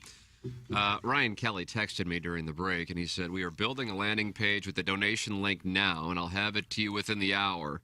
Twitter, we're going to free this MFer today. Ryan Kelly. Well, for now, his name remains very much in the stltaxlawyer.com suspension logule. And that's where it will remain until at least $2,000 has That's been correct. raised. Yep. Because he has been suspended, fellas. He's been suspended indefinitely. Period of indefinite time? Well, a period of indefinite time, unless more than $2,000 is raised for kids with cancer, and then he'll get a one-year reprieve. I just went to the YouTube chat, and the first thing I see is the mic sucked from Meadows. So, These people suck, man. The Blues won, too. It's crazy that they're this angry. ladies and gentlemen, we're in the Maggie O'Brien's 9 o'clock hour in our Michelob Ultra Studios, and if you are watching on YouTube, you may notice that Iggy has changed appearances. He becomes successful. Michael Wellington is in the studios, the chairman of Birdies for Bipolar. Okay, then. Let's go. And also on the bag of Chris Nagel as they advanced in the U.S. Open qualifier. Michael, good morning. Good morning, gentlemen. Thank you so much for hosting. Hi, Doug. That's a That's seductive what we do. voice. We're hostesses. Yeah, I mean, it is our responsibility. Iggy's on a tape delay. Wellington, you'll notice that he. No, I got that one over there. He goes into the cuck microphone. It's cut corner over there. And we don't know if it works, but we'll try. Yeah, we're about to find out. Let's see. Iggy, how's it going? No, pitch out, nobody going. No. So it's not working. No. So, Iggy, you can use my mic. All right, so Plowhawk will be passing the mic. Okay. So there you go, Michael. Impressed? Something that could have been worked out during the break. If you had been here for just like 30 seconds, we could have done this when we weren't on the air. The building in the studio is very professional, but the antics are the same. That might have to be a promo. We haven't changed. Yeah, we are who we are. Good. I have to go downstairs now. Uh-oh, we have a complaint. You're leaving already? And the breaks are shorter. So it's impossible for me to get back up here on time. Well, that means you don't go downstairs. I wouldn't say impossible. Well, if I take a couple of puffs and come back up. Well, you're just going to have to stop smoking during the show. Anyway. Not going to happen. Doug, you can take that as a no. Good to have you in, Willie. So happy to be here. Yep. Michael, the Dotem sold out in less than 3 minutes. Incredible. And we are thrilled to be participating with you again. I know we had a hot dog stand beneficiary a few months ago, but things have changed. Things have changed, and it is wonderful to be back in business with Birdies for Bipolar, a charity you started. I know we have some new listeners. We have seen the download increase here over the last few months, and they may not be familiar with Birdies for Bipolar because you weren't the partner of the Dotem last year. Tell us what the background is for our audience's interest. Yeah, started Birdies for Bipolar in the summer of 2013 with an event at Gateway National. That was our kind of inaugural event, and invited some veterans, called the VA hospital, invited some veterans just to come out and play with us. And it has turned into an enormous success in the sense that these veterans have now kind of parlayed that first event with us into their own league that goes on every Thursday in Granite City at Arlington Greens Golf Course. And, I really didn't know that the Birdies for Bipolar was going to kind of go in this direction, but it's an incredible direction with as far as supporting these veterans and helping these guys use golf as a form of recreational therapy. So we've got the partnership with you guys that we're looking forward to on the 19th and the 20th at Normandy. And Ryan Kelly, shocker here, Ryan Kelly, when he found out that we were going to do this, this project that we're planning and we'll talk about, the great Melissa Marr, the one and only, who you guys are very familiar with. Marr Banks. Marr Banks. The lovely and talented Melissa Marr. She reached out to me because she is a Birdies for Bipolar board member, and she said, would you like some help? Because Ryan would like to help you with our marketing team and advertise for this project. And so they called me back in November, and, were asking me what they could do and how they could get involved. And they're phenomenal. Absolutely. How about that? The entire Ryan home run Kelly expert and team. His spirit for charity is really incredible. It is, and he really has a soft spot for the veterans, as you obviously know. Yeah. That's a huge part of what he does when he's raising money. So with regards to this project you were just talking about, I have been lucky enough to see some of the work that you have put in building this, but I'm sure our audience may be unfamiliar with the project. So this is a phenomenal thing for veterans. Yeah, so basically when we started the league, it was just the guys that I invited to our inaugural tournament that just said, hey, we're going to start playing every Thursday. Will you come out and play with us? And I was like, yeah, of course I will. So when we first started playing with these guys 8-9 years ago, there was be like 2 groups or 3 groups tops, and all of a sudden, the last 2 summers, we've averaged 80 veterans every Thursday at Arlington Greens. We have 128 veterans on the list who are eligible to come play, and we're averaging like 79.5 every Thursday, which is just mind-boggling when you think about it.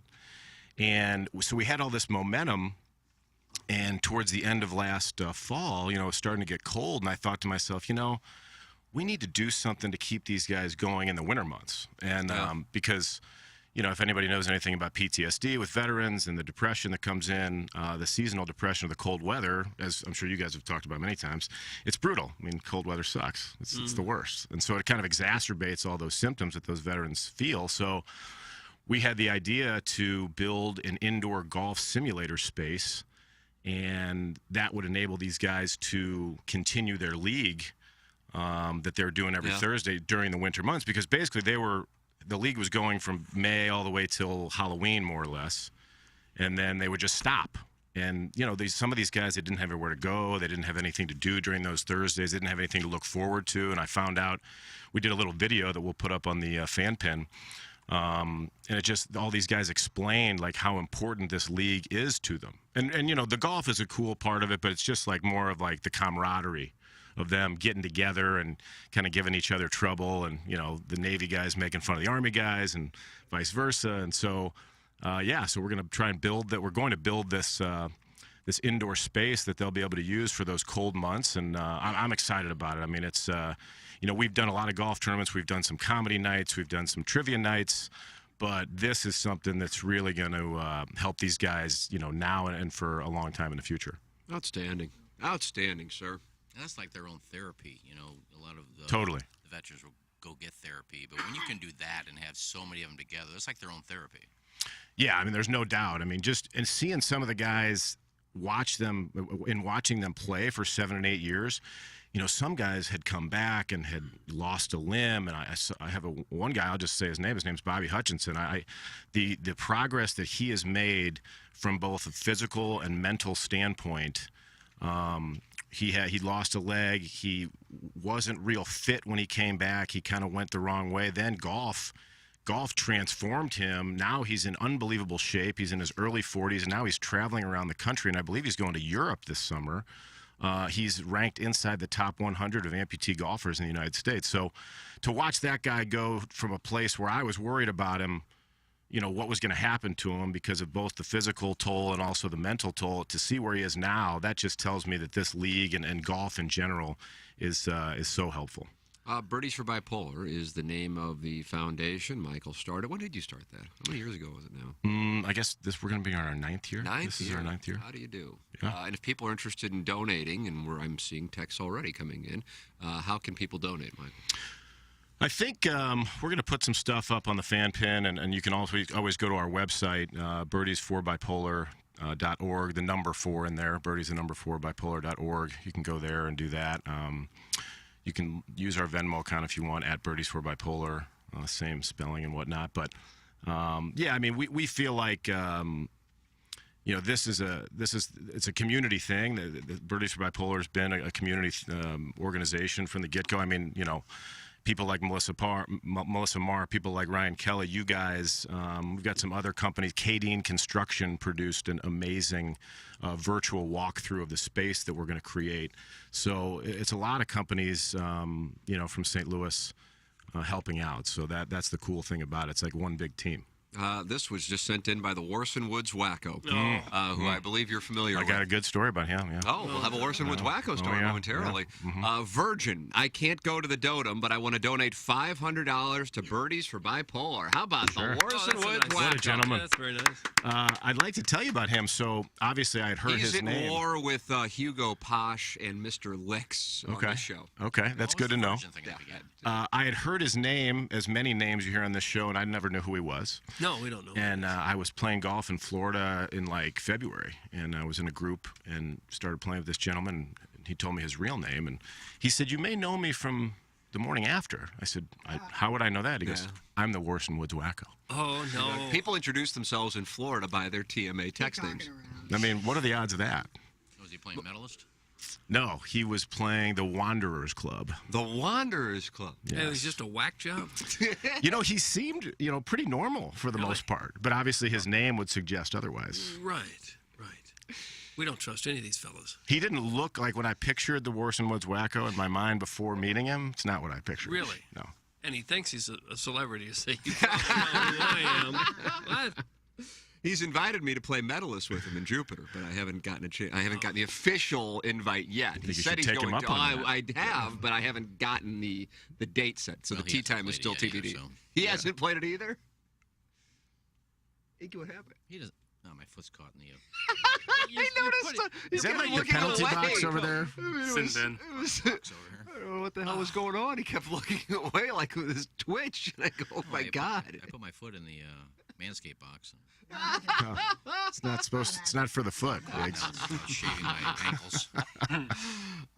Talk about, and I know it's hard for you. Just like the foundation, I'm part of it. I mean, it's hard for Tina to talk about this every day, but if she thinks she can help one person, she does. But talk a little bit about bipolar, because it affects different people, whether you're on meds or not. That's important. But just therapy and talking to people and being in the right atmosphere and taking care of yourself, it is manageable.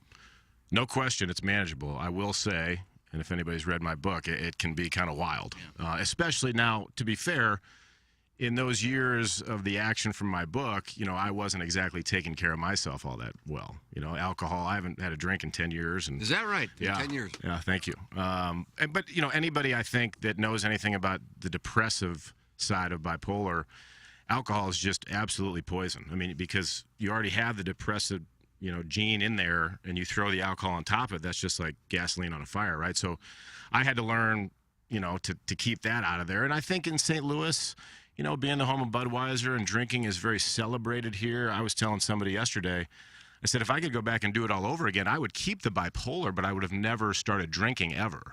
Because I think it got in the way of so many things, relationships, golf, being able to handle, the next 2 or 3 days after you'd been drinking. For me, it was a really smart move to stop. But yeah, you're right. It is manageable. My health has never been better. I mean, I focus on it daily, and whether it's what I'm eating or how I'm sleeping or, how I'm hydrating, making sure to take the meds.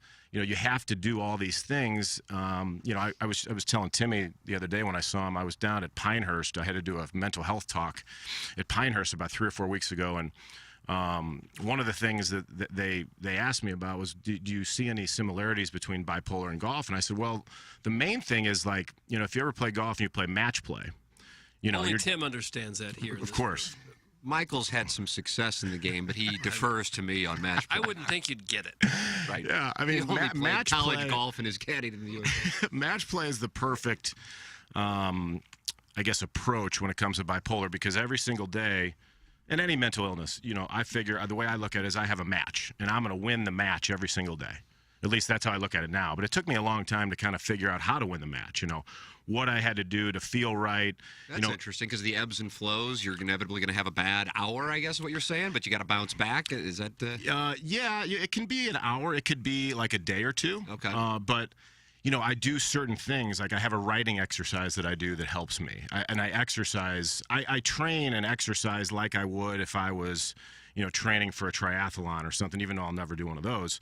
But the endorphins that you get from exercise is just like truly magic. I think everybody knows that. But, when you couple that in with taking the medication and hydrating, like I said, and even like little things like, what's your sleep environment like? Are you sleeping in an environment where the television's on? Because if the television's on, you're trying to sleep, your brain's never going to turn off.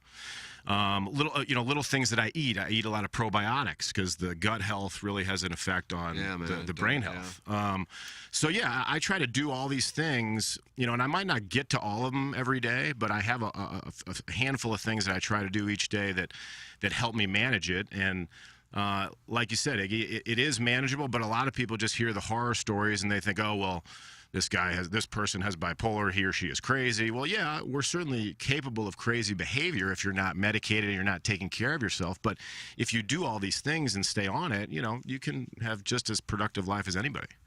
Good knowledge. That's good knowledge. I bet that's resonating with some people in our audience.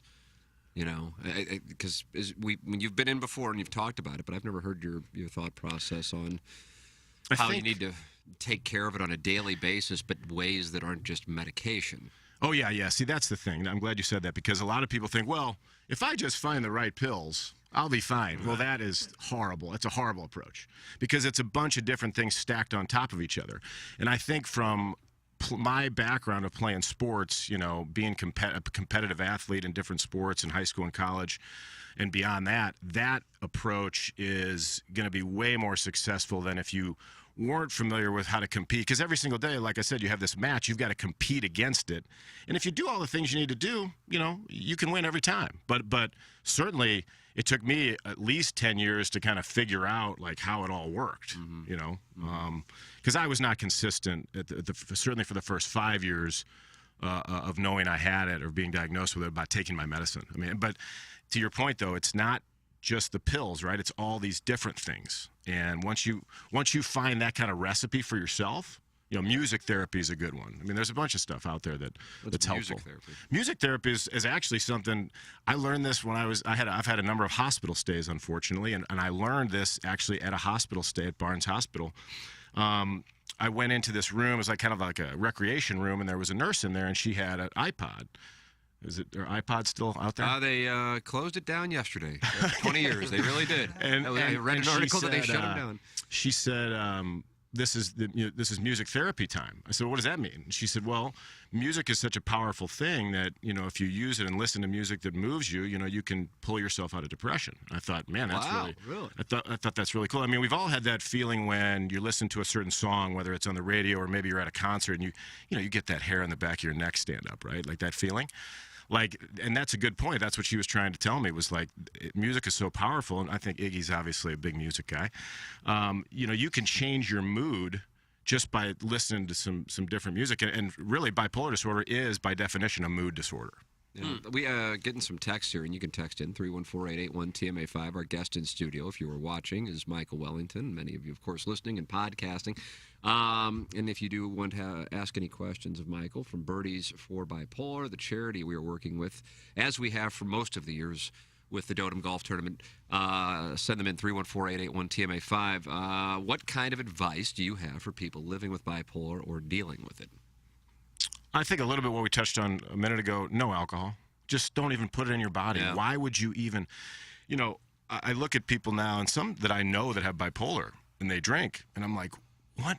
They're putting poison into their body. They're just going to cause more depression for themselves. And on the flip side of that, when you're in a manic mode and you're drinking and you're drunk, that's where I had all my problems. Was I wouldn't be sleeping for days on end, and I just think number one, alcohol is just awful. Okay. Can't emphasize that enough.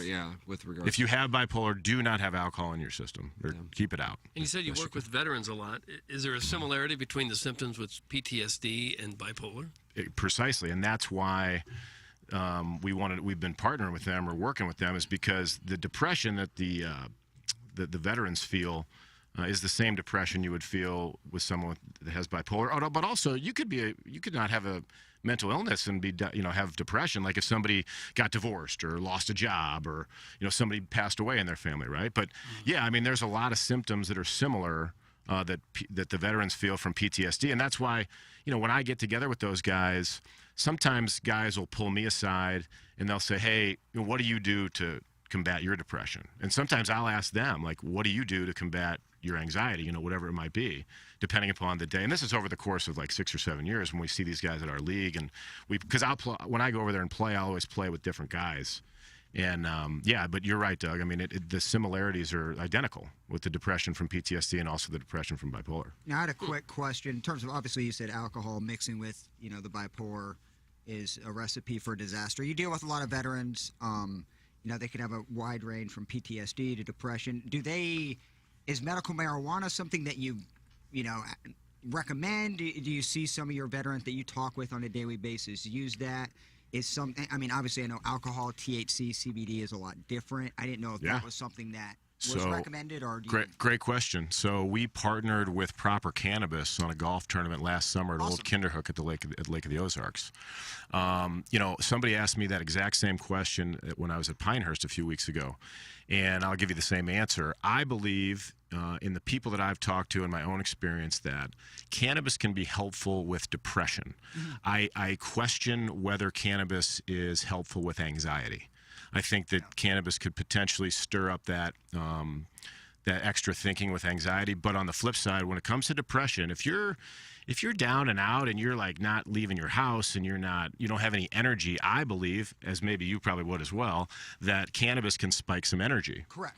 So I think it can be useful in fighting depression for sure. When I first met Madison, she was battling depression, taking medication, and marijuana, THC kind of eliminated not only the medication, but kind of got her, head in a clear space and was a lot more active. So I was just curious. I know depression, bipolar, it's similar, but it's also very different at the same time. So I didn't know. No, fair question. And something people need to talk about more. Like, if you find something that works for you, use it. If you find that, like I said, music therapy works for you, great. If you find that cannabis works for you, great. Exercise, whatever it is, find your recipe, put it together, and stick to it. Love Welly. Huh. And what about your golf career? You still keeping that on Doug, the page? the only thing that's in disarray right now is my golf game. Everything else is really good. What's wrong? Get on the tour. Why don't you play in the Fan Page Club Championship? I mean, my handicap might be getting to a point where I could get into this. Oh, you would. Well, the thing is, you can kind of name your handicap and win it if you'd like. Right. Yeah. I think you'd be playing as like a 7 if I know the formula for these handicaps. Okay, I'd love to play as a 7. That'd be great. What's your grint? I haven't played. I didn't play a bunch this year, Doug, but I got so bad that about a month ago I was like, I need to start practicing. So I've put some time in the last month. I'm still not scoring any good, but I'm starting to feel like I'm, hitting the ball a little bit better and making a few more putts. But, it's such a difficult game. You have to put time in on it. If you don't, you're going to go the other way. You got the course record over there at Granite City where you play all the time now? I don't think so. No, I would think Marcuso, the head pro over there, has a course record. Isn't that your guy, Iggy?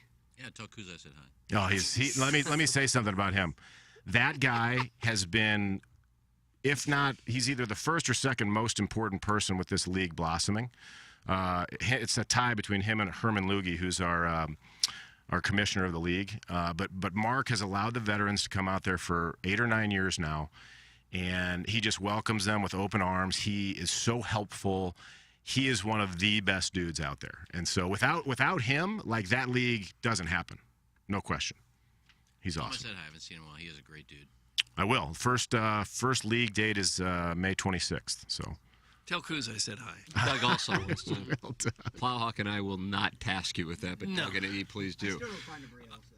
You are caddying for Chris. What's the next step? He qualified on Monday at Lake Forest. Yeah. You caddied for him at the U.S. Open in Shinnecock. Yes.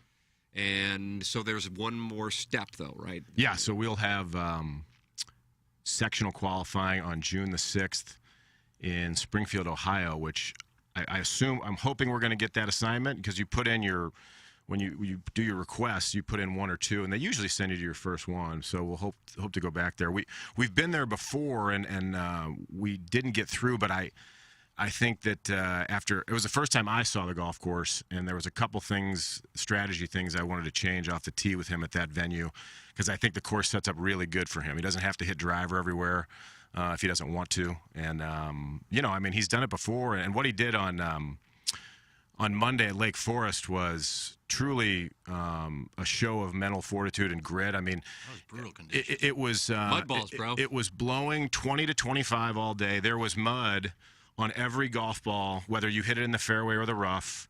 And then if you missed the green, there was still mud on the golf ball. So when you would chip the golf ball, there's mud on it. So you'd have a flat tire chipping it down the green. I mean, and as you saw maybe by the scores, no one shot even par, no one shot under par. The best score was 1 over, which, is absurd to think about with how good some of these guys are playing in that qualifier and all over the country in that qualifier. But he played really solid. I mean, he didn't play great, but he played solid, and he made like a 9 or 10 footer on the last hole, and he knew he had to make it. Oh, is that right? Yeah. So we found out going to the 18th tee, like we saw some people in the gallery, like, hey, can I look at your phone? And we noticed that if he made a 4 or 5, he'd be in safe. If he made 6, would have had a playoff. But drove it in the rough. Lie was so bad. He had to hit a wedge on his second shot, which normally is not the case on that hole. Number 18 at Lake Forest, and was able to get it up around the green, and then a chip shot kind of was a little bit further downhill than we thought and got away from him a little bit, but he rolled this putt in, and that's what he does. I mean, he hasn't played quite as well the last couple of years, but, a little bit of confidence, you never know. He's playing this week in Oklahoma in a smaller tour event, and he'll be in Kansas City next week on Monday to Monday qualify. Are you on the bag for that? So I don't do the Monday qualifier caddy jobs for him. He's figured out, like every good Monday qualifier does, he's figured out that he has some sort of better chance, or his mind goes into a different place on Mondays when he's by himself. Huh. I mean, he's shot multiple 63s, 64s, 65s caddying for himself on these Mondays. I don't know what it is. I just say, whatever you got to do, you just go do it. So he'll does your the own Mondays. bag? You get a pull cart or what? You could take the trolley. If you want. Doug, you like that? The trolley? Is that a golf cart? Yeah, it's the push cart. Yeah, that's the trolley. That's what they call it in Europe. Oh, okay. Sorry. It's okay. But yeah, he either carries his own, or I think he'll get a trolley, or he has one. But yeah, the Monday qualifying is a different animal. You have to, if you don't shoot at least 6 under, you might as well just is that go back to I mean, unless the weather's bad. Does he have any status on the Korn Ferry Tour? He has no status currently. No, which is just mind-boggling to think, because he's how hard it is to get out there. Yeah, it's hard, and all the guys are young, but he's one of these guys that hits it so far that he's gonna be able to play for as long as he wants to. If he was a guy that didn't hit it, 300 in the air, then it'd be a problem. 300 in the air, Doug. 300 carry. Yeah, what? I've had to deal with that for a long time. You've always been known as a longer hitter. They tell me club down. I won't do it. For me, it's a macho thing. I wonder what Nagel would put up from the white tees during the Fan Page Club Championship at Gateway National. 10 under. You think go 10 under, Plowhawk? I mean, I've seen him shoot 9 under at Annbriar on a Monday qualifier. Oh, is that right? Yeah. I just 9 under. Went out to watch one time. Annbriar's hard, too. So maybe 15 under. That wore me out. Yeah, these guys that play like he does, it's just a different animal. They're just mentally better. They hit it further. They make more putts. They just do everything better. Yeah, it's just different how it world. is. Yeah, it really is. They're like a bunch of astronauts. Maybe the winner of the Fan Page Club Championship could just play stroke play against Nagel, and then at that point, I think it could kind of send a message who the best golfer in the St. Louis area. I thought you get an exemption into the Masters if you won this Fan Page Club. We're working on that, but we haven't had Chairman Ridley return our calls yet. Oh, okay. I got Tommy O'Toole talking to me. Yeah, Tom O'Toole's on it, though. Michael, we are so excited to partner with you once again for this. It's the right thing. It's really been what it's been from the beginning. And I got to say this. We talk about the Dotem, and Jennings hasn't been in a couple months. No, I miss him. Oh, yeah. He's the greatest. He really is. And 10 out of 10. And the golf tournament is truly Jay Randolph Jr.'s brainchild. Yeah. He came up with it, I think, in 2016. Doug, do you remember if it was 2016? Or I don't know the years, Tim. Either way, and I thought it would be a complete failure. So my judgment's just so on target. And didn't really want to do it, and then we sold it out in not in 3 minutes like we did this year, but it sold it out super quickly that we wound up doing, I think, a second flight later in the same day, and now it's turned into a 2-day event, and it's a always been juggernaut. Birdies are bipolar. It's a juggernaut. It really is. Yeah. I mean, what event sells out in 3 minutes? Anywhere in this country. They didn't know what to make of that here at Hubbard Radio. You didn't alert them of what was going to happen? Well, I thought it was possible, but the last thing you want to say on the radio is this is going to sell out in a few minutes, because then if it doesn't, then you're standing there with your dick in your hands for a couple days. It's a little awkward. So you want to, under promise, sure. over deliver. Over deliver all the way. And then, but I didn't expect it to be that. So when I meet somebody or somebody texts me or emails me who has a spot in Friday on the 20th, I go, oh my God, it's like you won the lottery. You don't realize that, These were not easy to come by. Now, what is your role going to be? Are you playing in a group? Are you going to hit tee shots? I'll be hitting tee shots on the storied 5th hole. You may remember the downhill par 3. It's like a sand iron? Well, that's for some players. I'm just trying to remember the distance. Yeah, I think it's an 8-iron for this player. It's about one.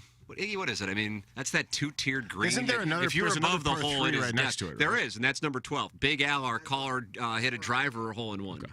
He hit a driver hole in one. He made a one there with a driver? Backed it up, he said. Well, it never happened. Oh. Yeah, does Nagel have that shot in his bag? No. Nagel doesn't have anything that Big Al has. He plays anywhere from $165 to $174, $75, depending on where the tees are. So I'm thinking of the other par 3 that's right there that's shorter. Oh, yeah, that one's like 110. Okay, good. Yeah. Sand iron. Right. I get a little confused out there because I think a lot of the players will be in the mid-afternoon. Yeah. Sometimes I'm just not in the exact state of mind I need to be. Yeah, to be clear out there. There's people on 2 that are hitting to 9 fairway. There's guys on 9 fairway hitting to 2. They're kind of confused. I do have something to share with you, Eggy. I have a buddy of mine who is the club champion over at Bogey Hills. He is very interested to play golf with you. Oh, wow. He's told me, he said, can you possibly see if Iggy would come out to play at Bogey Hills? I said, of course. Sure. I said, of course I will. I knew you would, but I guess he was like concerned that you would say no, and I was like, I don't see him saying no. I'm nice to everybody, so if all he's got to do is DM me, and look at that. I answer all my DMs. I love to play with him. As long as this guy's If he's paying. a friend of yours, that's kind of what's implied. Yeah, I'm not paying. No, if he's a friend of yours, he's a friend of mine. Well, so he insinuated, and I don't know if he was really serious about this or if he had been overserved at the bar at Bogey Hills, but he wanted to do a match with you and him against Timmy and I. So I wasn't aware of this. I don't know if he was. I mean, I don't know if that was the beer talking, but I'll find out. But I just want to. I knew you'd probably be interested, but I just want to make sure that you were. So you got a couple of guys that are close to scratch. He's a club champion. He's a scratch. 18. Yeah, he's a scratch. All right. But you get your pops, whatever. But I mean, I think he'd really enjoy it. He's obviously he's a lemming. Oh, is he a lemming? I think he's a little bit of a lemming. Yeah. I'd be happy to. Iggy was my member guest partner last year, Michael. I don't know if you were aware of that. At the Borough? He was. Well, how'd that go? Well, they had a meeting right after that to see if Tim's membership should remain intact. No, I was my handicap was in question after the break 59, where we shot 59 in cash. They were questioning my handicap until the next day, where I'm spraying balls in the lake, I'm topping balls. I said, now you guys still want to question it? Probably not then after that. Well, the flat blade betrayed him. It's a hard place to make putts. In the flight. Well, I was Texas wedging from 40 yards off the green. Right. And getting close. Those tight Bermuda lies. Getting close. Is there a problem with the wedge game? Yeah, my short game was a little off. So I just went to the Texas wedge. Anywhere from 40 to 60 yards in, I was wedging it. Now, unfortunately, Michael, the listeners thought that was a nerves issue. No. And they jumped him for that. And that's still lingering with him. And then he missed a 3-foot putt to take it to the 18th hole in his Fan Page Club Championship, and that was captured on Instagram. And so this is something that is lingering with Iggy, that he's got a nervous flat blade. And, Well, if you look at the Tom stroke- Watson situation. Is it true, Iggy? Look at the stroke. The stroke was perfect. Even Skip Berkmeyer said it wasn't nerves. He just pushed it a His little bit. knees I didn't literally push knocked it. together. Just blocked it? and he stands over a broke putt. right, and I played it straight. Bad read. No, I read it fine. I had it left edge. What do you mean? You just said I had it left. And what would you do here? I'm pretty good at reading putts. that's what I hear. You're a good green reader. Exactly. I had it left. I'm not a guy that's going to bang it in there. I try to trickle it in there because if I'm Do you not a guy recommend that's that strategy? knock it 4 feet. You like to drip it. Confident. Yeah. So I had it left edge. My playing competitor had like 6 feet on the same line. Okay. And as soon as he hit it, it was straight. I said, well, that's going to miss right. And it stayed straight and went in the hole. So I said, wasn't well, your fault, that's for sure. I said, well, my eyes can't deceive me. I got it left edge, but he hit it straight and it didn't move. I hit it straight, it broke right. So my question is, if you missed that putt, did you lose the hole? In the lost the match. Lost the hole in the match. If So- I make that putt, we go to 18. Yeah, so that's a spot where you got to be firm. Because if you firm, you take the break out of it. Because if you don't hit it, maybe you didn't hit it hard enough, and that's why it broke right. No, I hit it straight. He hit it It perfect. didn't break It was the right. green's fault. I hit it straight, which I thought it was left to right. And he said, well, his ball didn't break, so I'm going to play it straight. I played it straight and it broke right. All right. Well, I next should've time, just stuck with my line. next time, if you hit it Michael's firm, moving maybe on. all the break, no matter which way, if the misread was, you could just take the break out of it and hit it straight. Well, I'm saying I can do that, but I'm just not confident in hitting hard putts. All right. I understand. To each their Because own. sometimes I have a tendency to push it if I bring it back too quickly and try to hit it hard. I just like a nice Skip Berkmeyer stroke that he taught me. And nobody wants to talk about, like, on the second hole. Oh, Michael, the wasn't second prepared hole, for this. The second hole, the 11, 12-footer to win the hole. The third hole. Oh, the putts you made. A 10-footer to tie the hole. Yeah, Wellington, how come you haven't brought that one Having up? a 60-yard I didn't know about him. I need to get up and down from 60 yards to win a hole. I stiff it 2 feet. Excuse me. Nobody wants to talk about those.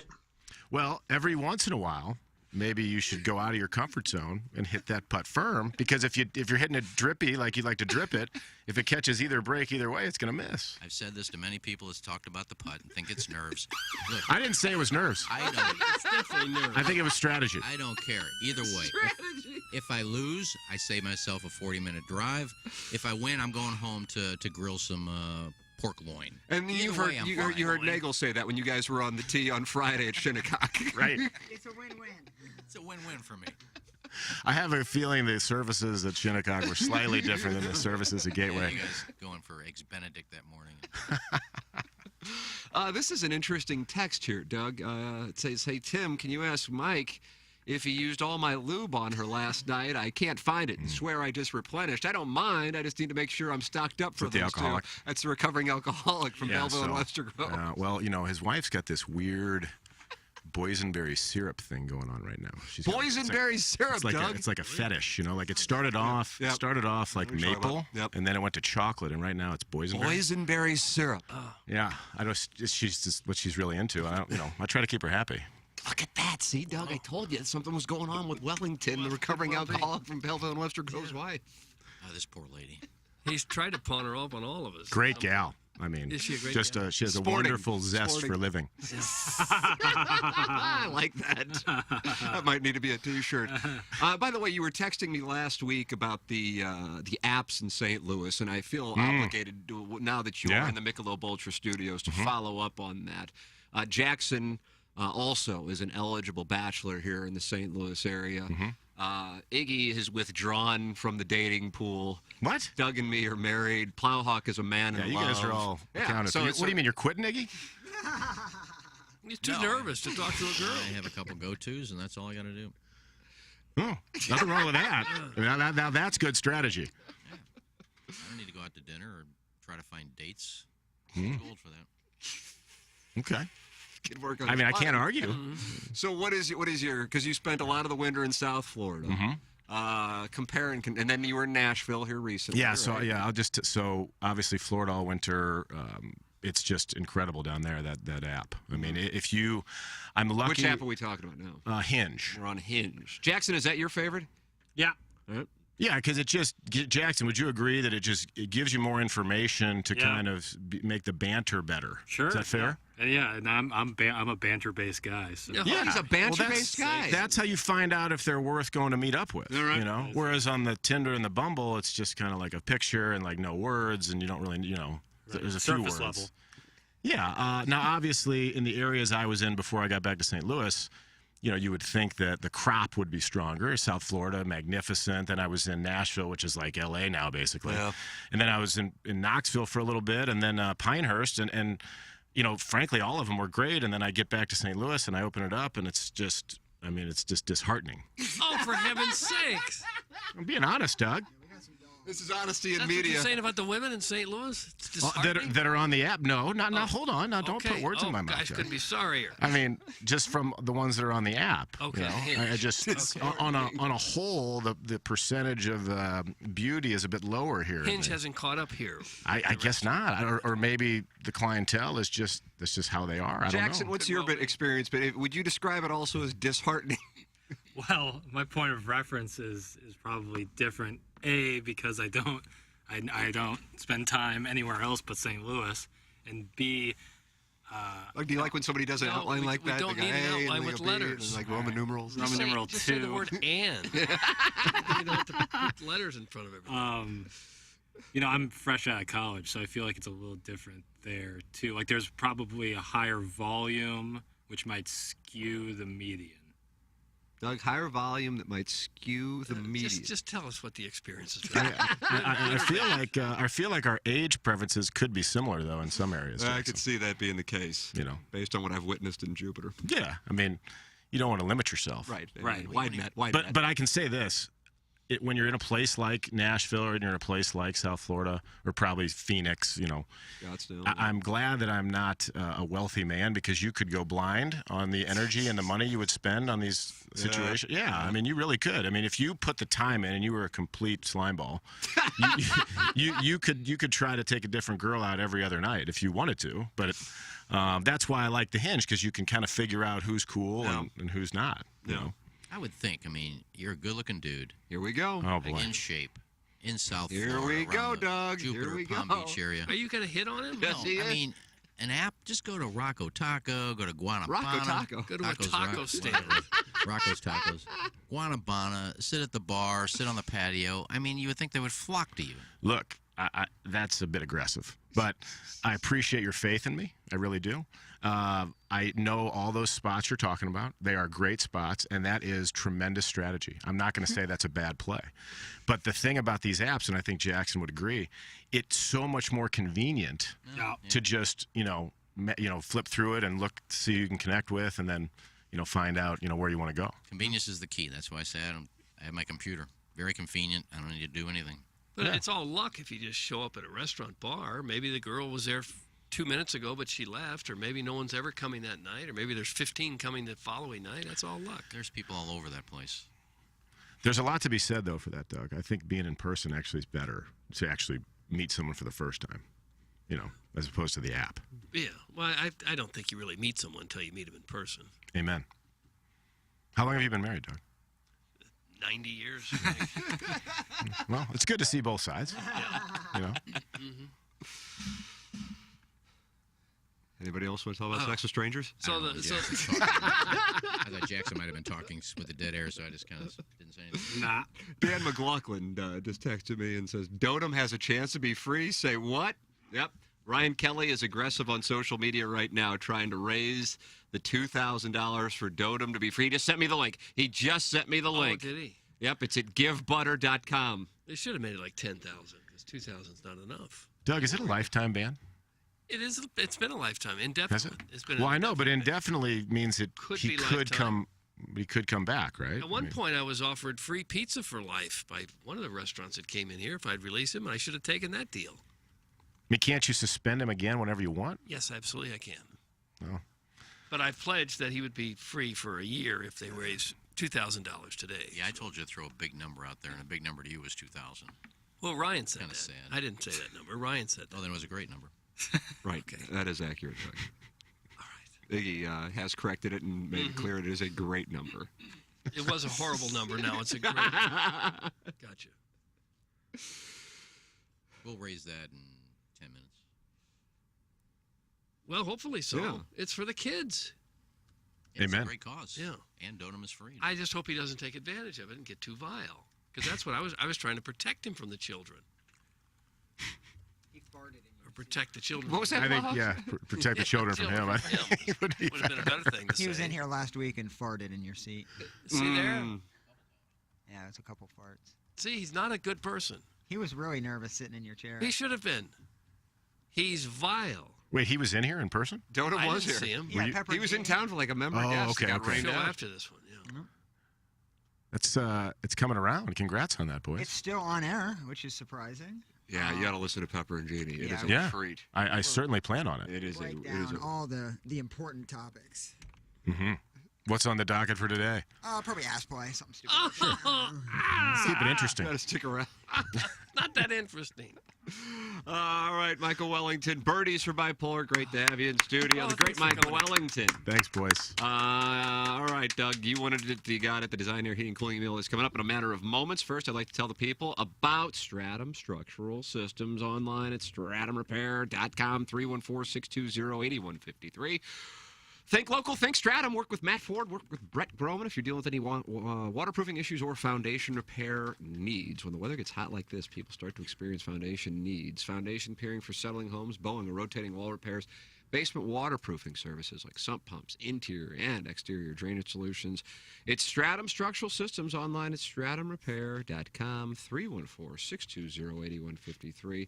They're in Chesterfield, Missouri. They are in Columbia, Illinois. They are Stratum. Let them know you're a TMA listener and you get $100 off your repair project. Stratum Structural Systems. Think about it. Now that you're thinking about it, Doug, Okay. what do you think? Well, I'm really thinking hard about that, and also about Bertarelli Cutlery. Michael, have you ever had a mullet? Not yet. Because they say it's mullet season at Bertarelli Cutlery. Chop, chop, cheeky. Business in the front, party in the back. You can swing down to the hill and check out the showroom in front with all the best kitchen knives available, including the brand new Wusthof Performance line of knives. And then you head to the back where the real party begins.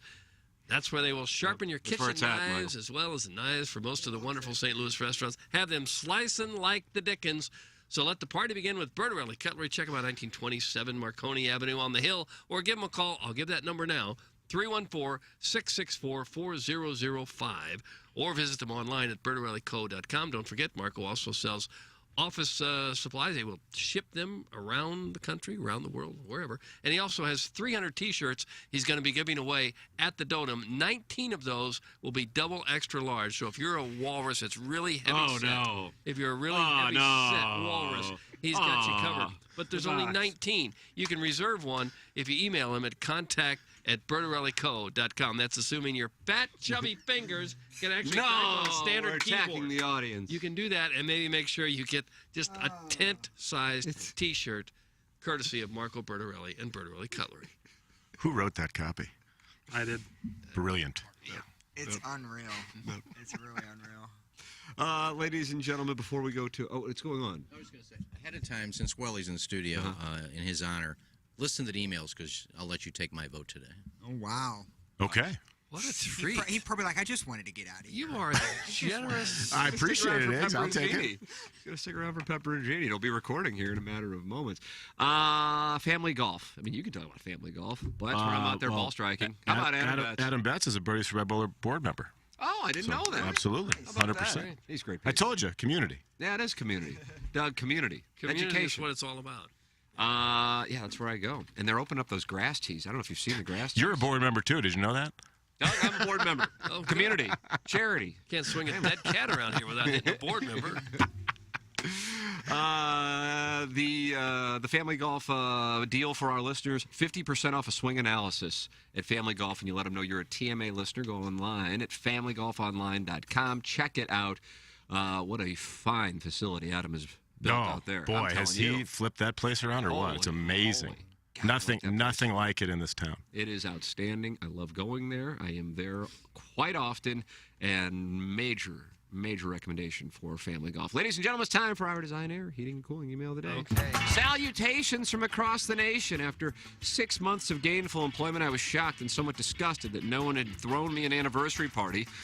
So I decided to take a page out of Ken's playbook to get the undeserved attention that my warped sense of reality had convinced me that I do deserve. To get the ball rolling, I started by moping around the break room and offhandedly screaming, "Wow, I can't believe they're actually throwing me a 30-year anniversary party. Did you hear? Hey, you, that I still don't know yet. Did you hear that? 30 years in radio." I was even late for show breaks while roaming the halls, jiggling the locks while loudly sighing and yelling, "Man, that Strode guy just had a major anniversary. 30 years in radio, huh? Who's throwing the party for him again?" As the late Joshua once said. Doug, I didn't know he had passed. I didn't either. If they won't throw Bad you news. a party, guilt them into throwing you a pity party. Thanks, that's from Summer Holes by LFO. Summer Holes by LFO. He's new.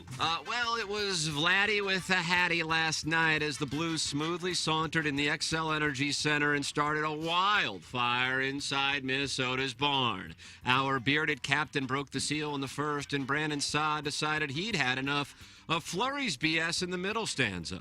The tight-cheeked teams entered the final frame deadlocked at deuces, but number 91 tallied 3 in the third to thrill the Blues fans in the stands, clapping their hands.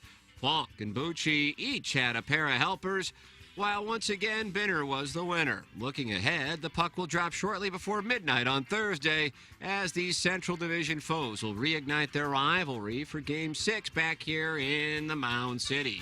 Does Bennington look nervous to you? No, but the Wild sure do. I got a soft cow watching the boys be hard on the puck. Blues will win in 6 if they get a little luck. The cup is a long way off, but maybe, just maybe, we can get hot and win this baby. I love you all. Let's go Blues. That's from the JV Golf Coach. JV Golf Coach. And finally, hey guys, what are we talking about? Oh, Pepper is at it again, going on an unhinged tirade about the quality of his experience with a pay-for-use service he neither pronounces correctly nor pays for, and is so irrationally frustrated by an app he's actively trying to steal, not working for him, that he's had enough and wants all the losers in the audience to listen up because he's going to let them know once and for all that radio is about one thing and one thing only: time. Well, that's cool, but did you know fountains are like ASMR videos? Yep, every time I see a fountain bubbling, I get the same tingle down my spine and old man erection in my pants that I get when I watch some strange woman lurch around in a darkened room, huskily whispering into a microphone, crushing ice and pretending to cut a make-believe person's hair. Beautiful thing, the fountain. Matter of fact, you should all call me Mr. Fountain. What's that, Tim? It's time for Pepper to start up a legitimate live read for Manscaped, only to steer that son of a bitch right into a ditch by weaving in a vividly detailed description of that dainty little strip of real estate situated just between his balls and his butt. Well, that's cool, but it's time for a new episode of Dr. Strode's, a confused half-wit experiencing age-inducing brain atrophy wildly pontificates on topics about which he knows nothing, while not only failing to grasp the very basic concepts of what he's discussing, but actually struggling to understand the name of the field of study. So, we're ready for some astrology news. Last night, a big piece of solar fire broke off from the sun and nearly wiped out all of the Brainerd, Minnesota area. Yep, good thing the gravity in our atmosphere is so strong, or everyone in the world would have died instantly. I'm surprised you guys didn't hear about it. Anyway, I gotta go on meeting the bookie I've had since I was 12 years old for coffee and discuss all the terrific bets I proudly talk about making, but never actually place. Thanks. That's Timmy Tom Tom. Okay, Timmy Oh Tom my Tom. God, Doug, when the long- legends show up to the events. Two bangers. It's very, very long. I like JB Golf Coach because I like poetry, frankly. But in this case, I'm going to vote for Timmy Tom Tom. There it is. Michael, you get a vote today. I think I got to go with Timmy Tom Tom. Timmy Tom Tom is shifts. Fabulous. The Fabulous. Design, Air, That's Heating, nice. and Cooling email of the day. Mungan Ass Daily Fantasy Sports. We forgot to do it. It's on me. 100% on me. Oh. So we'll do it tomorrow. Okay. Do it early on. What's that, Iggy? Well, Uh-oh. the tournament will start by the time we do it. So why don't Doug, well, off the air, Doug will pick his names, then we'll recap tomorrow so No, there Jackson you go. can put No, him there in you the... go. It won't matter because I can see the names anyway. That's a good point. Whether it starts or not, it doesn't matter. It's a valid point. Put it in the DraftKings team or we can't play. It already started. Oh, well, we never win any money anyway, do we? Sliding over. We got to go. Pepper and Jeannie is going to be recorded up next here in our Michelob Ultra Studios. Jackson and I are heading down the hallway for Balloon Party on 101 ESPN. John Kelly joining us in about 15 minutes when the Blues win last night. Michael Wellington, great to have you in the studio. What a wonderful treat. Thanks for being What a gala. Yes, Thank you, Sponsored boys. by Really Polar. enjoyed being here. Always great to see you, sir. For the Plowhawk, for Action Jackson, for Kenneth Iggy Strode, for my brother Kevin, for Douglas Elvin Vaughn, I'm Tim McKernan. This has been the Ryan Kelly Morning After on 105.7 HD2 FM, the Potted Plant from the Michelob Ultra Studio. Live from the Michelob Ultra